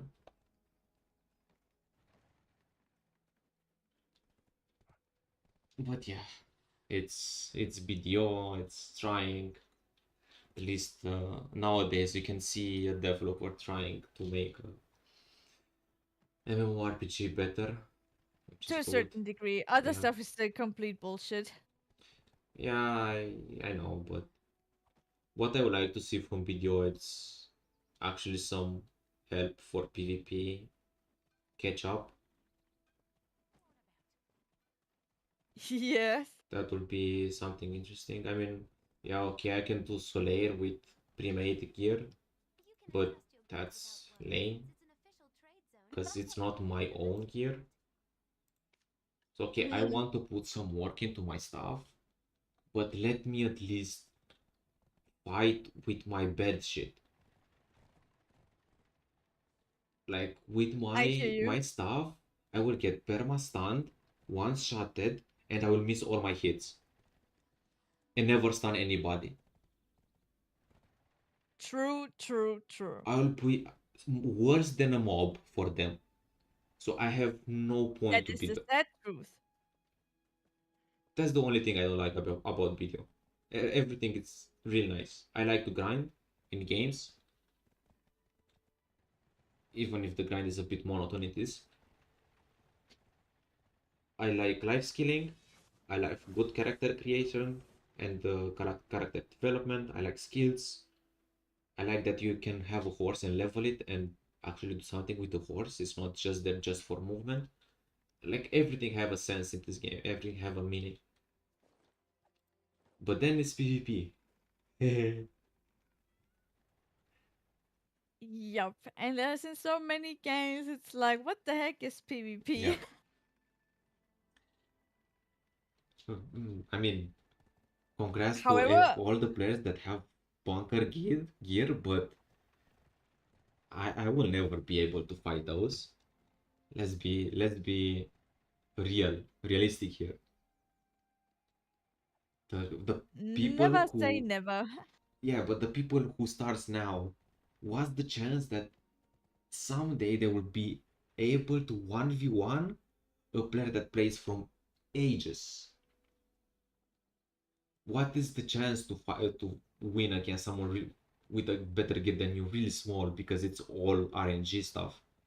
There is a pretty good chance. Honestly, I know that you have a good amount of struggle. The thing that I can say is you might get surprised. Really, when I started like 5 months ago, honestly, I would have never thought, like really never thought that I come even close to 720 gear score. And now it's happening anyways. If you don't gamble, if you just really go out to good grinding spots and you simply collect yourself silver and you also sell all the things where you know you don't need them because you don't enhance stuff for yourself, then you go to the marketplace and you buy it simply off. You don't hustle like other people that are so egocentric in a way that no, this piece of armor needs to have my name there, otherwise it doesn't count. Like, what the heck? If you are Yeah, a PvP player and if you really want to be up there in the fight as soon as possible, yeah, the the best thing that you can do in BDO is you just hamster yourself a good amount of money, and for the things where you know you don't need them for enhancement because you don't go this route, you sell them as well, and boop, all of a sudden you get billions of silver, and you just go to the Shy at the marketplace saying to her, "Shut up and take my money."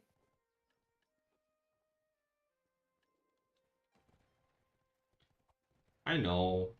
That's what I want to do with some gear, but right now the potion is faking some of the money income from certain websites information charts.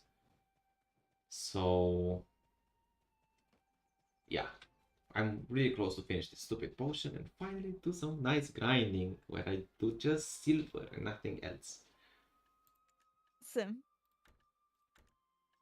This just works fine, I can tell you. I mean, that's my main plan since I've seen this game. It's a good one.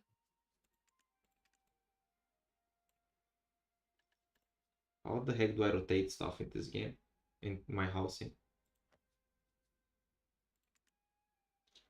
Ah, okay.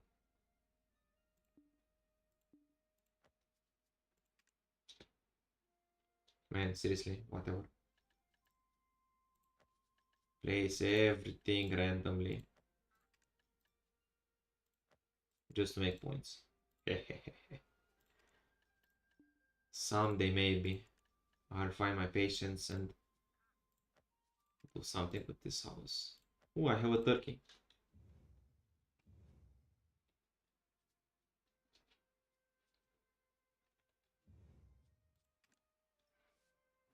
Okay, I would say now the wrap up is for real. Yep, I don't want to sleep. I'm dead tired and yeah, it's was a hard day yesterday and I'm still feeling tired from yesterday. Okay. So yeah, thank you everyone for listening, watching, and interacting with us. That was really nice to have even more chatters than last times. Really, really nice. I appreciate it. I hope the stream was nice. I hope. I had fun, thank you. Okay, at least we have a confirmation. We're gonna bring up again Kimetsu no Yaiba Demon Slayer after we finish the next season, and 2 days, I don't remember when Tuesday, or 3 days maybe, we're gonna bring up again Dragon Dogma 2. So till then, we're gonna Yes. see us tomorrow, just me, with some torture. I'm gonna have to fight only bosses. I'm stuck, man. I have to do You- only bosses right now. You brought this to yourself. You wanted to have this game. There you go. I need to finish the game Sure. live so I can Uh-huh. feel accomplished that I have a proof that I finished the game. Okay, sure. Then have your sense of accomplishment. So, Feel the milestone. so which game was kind of Source-like? Chrono Odyssey, right? Yeah. Imagine all players being forced to play like Sekiro gameplay in Chrono Odyssey. How many people will quit Chrono Odyssey day 2? First boss. I have no idea. I can only recall this sort of video of the dude that made a clip in Elden Ring saying like, "When you have played Sekiro too much." Oh yeah, the one you can parry the first boss, Margaret, and it feels so good when you parry that guy. However, this is another aspect of Chrono Odyssey where I'm still waiting for a bit more confirmation because, yeah, the scenery has already an ominous presence of Souls-like vibe, how much is it there in the combat too? Does this go to the direction of Elden Ring? Is this a lot with parry and dodge?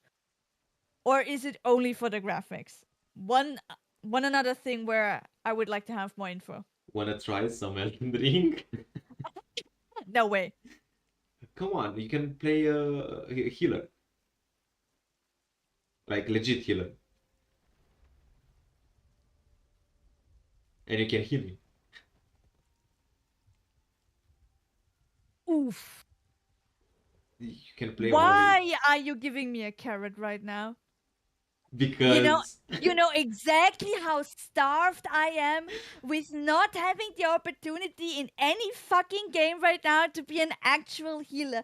You know exactly my weak point, that I am craving it to have some I HP know. bars as my bitches again that are sucking out my healing. I know.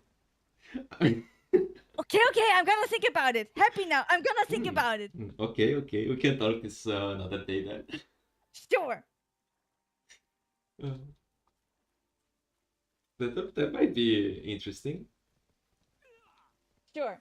I mean, if you tell me that it is possible for me as a healer to just be there and I supply you with a good amount of healing without in need to actually defeat those bloody Elden Ring bosses myself, okay, we can talk about it. You will have to do mechanics and do some damage too. But I mean, you will die otherwise.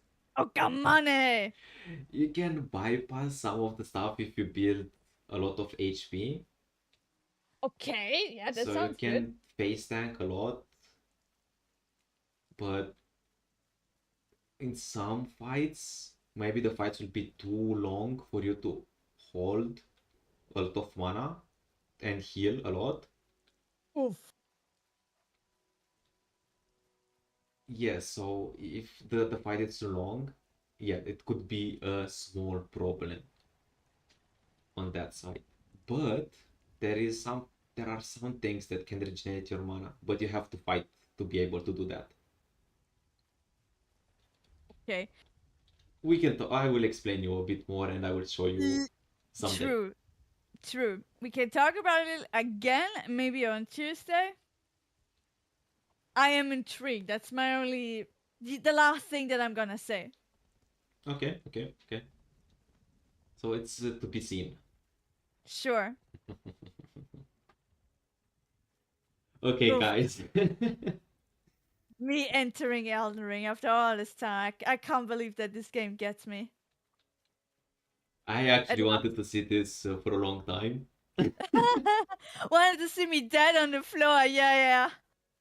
I wanted to see you in a Elden Ring like game, in a Souls like game. Yeah. Dude, in BDO, I have so much distance. You know, this is my most chill PvP mode, honestly. And now you wanna throw me into Elden Ring where my freaking tempo will just go through and I will start raging live? What the heck? That's why I'm asking you. Oh, I see. That's why I'm asking you, you know? I want to expose you to the world as the raging beast that you actually are, because at the moment, what you portray is just too much chill. I know better of you, Wei, or what? Too much chill? No, I mean, you are chill now, yeah. But People need to know how much of an insulting bitch you can be. I don't think you will get at the same level of rage when Ashes will come out and we're gonna PvP. Oh, this will be next level, dude. Everybody that cannot fucking peel for a healer, I will rub it under their nose and I will throw them out of my platoons or raids right away. See, Because at that point, I'm gonna be too old for that shit, really. See, you just have to mention a bit of Ashes of Creation and already she starts a bit. Yeah. Ha! It is close to midnight here for me, so this is what just happens. Yep, it's close to 1 for me, so I'm gonna close the stream and whoosh to bed. Okay, guys, good night. And sleep Good well, night, everyone. everyone. And see you tomorrow. Bye bye. See you.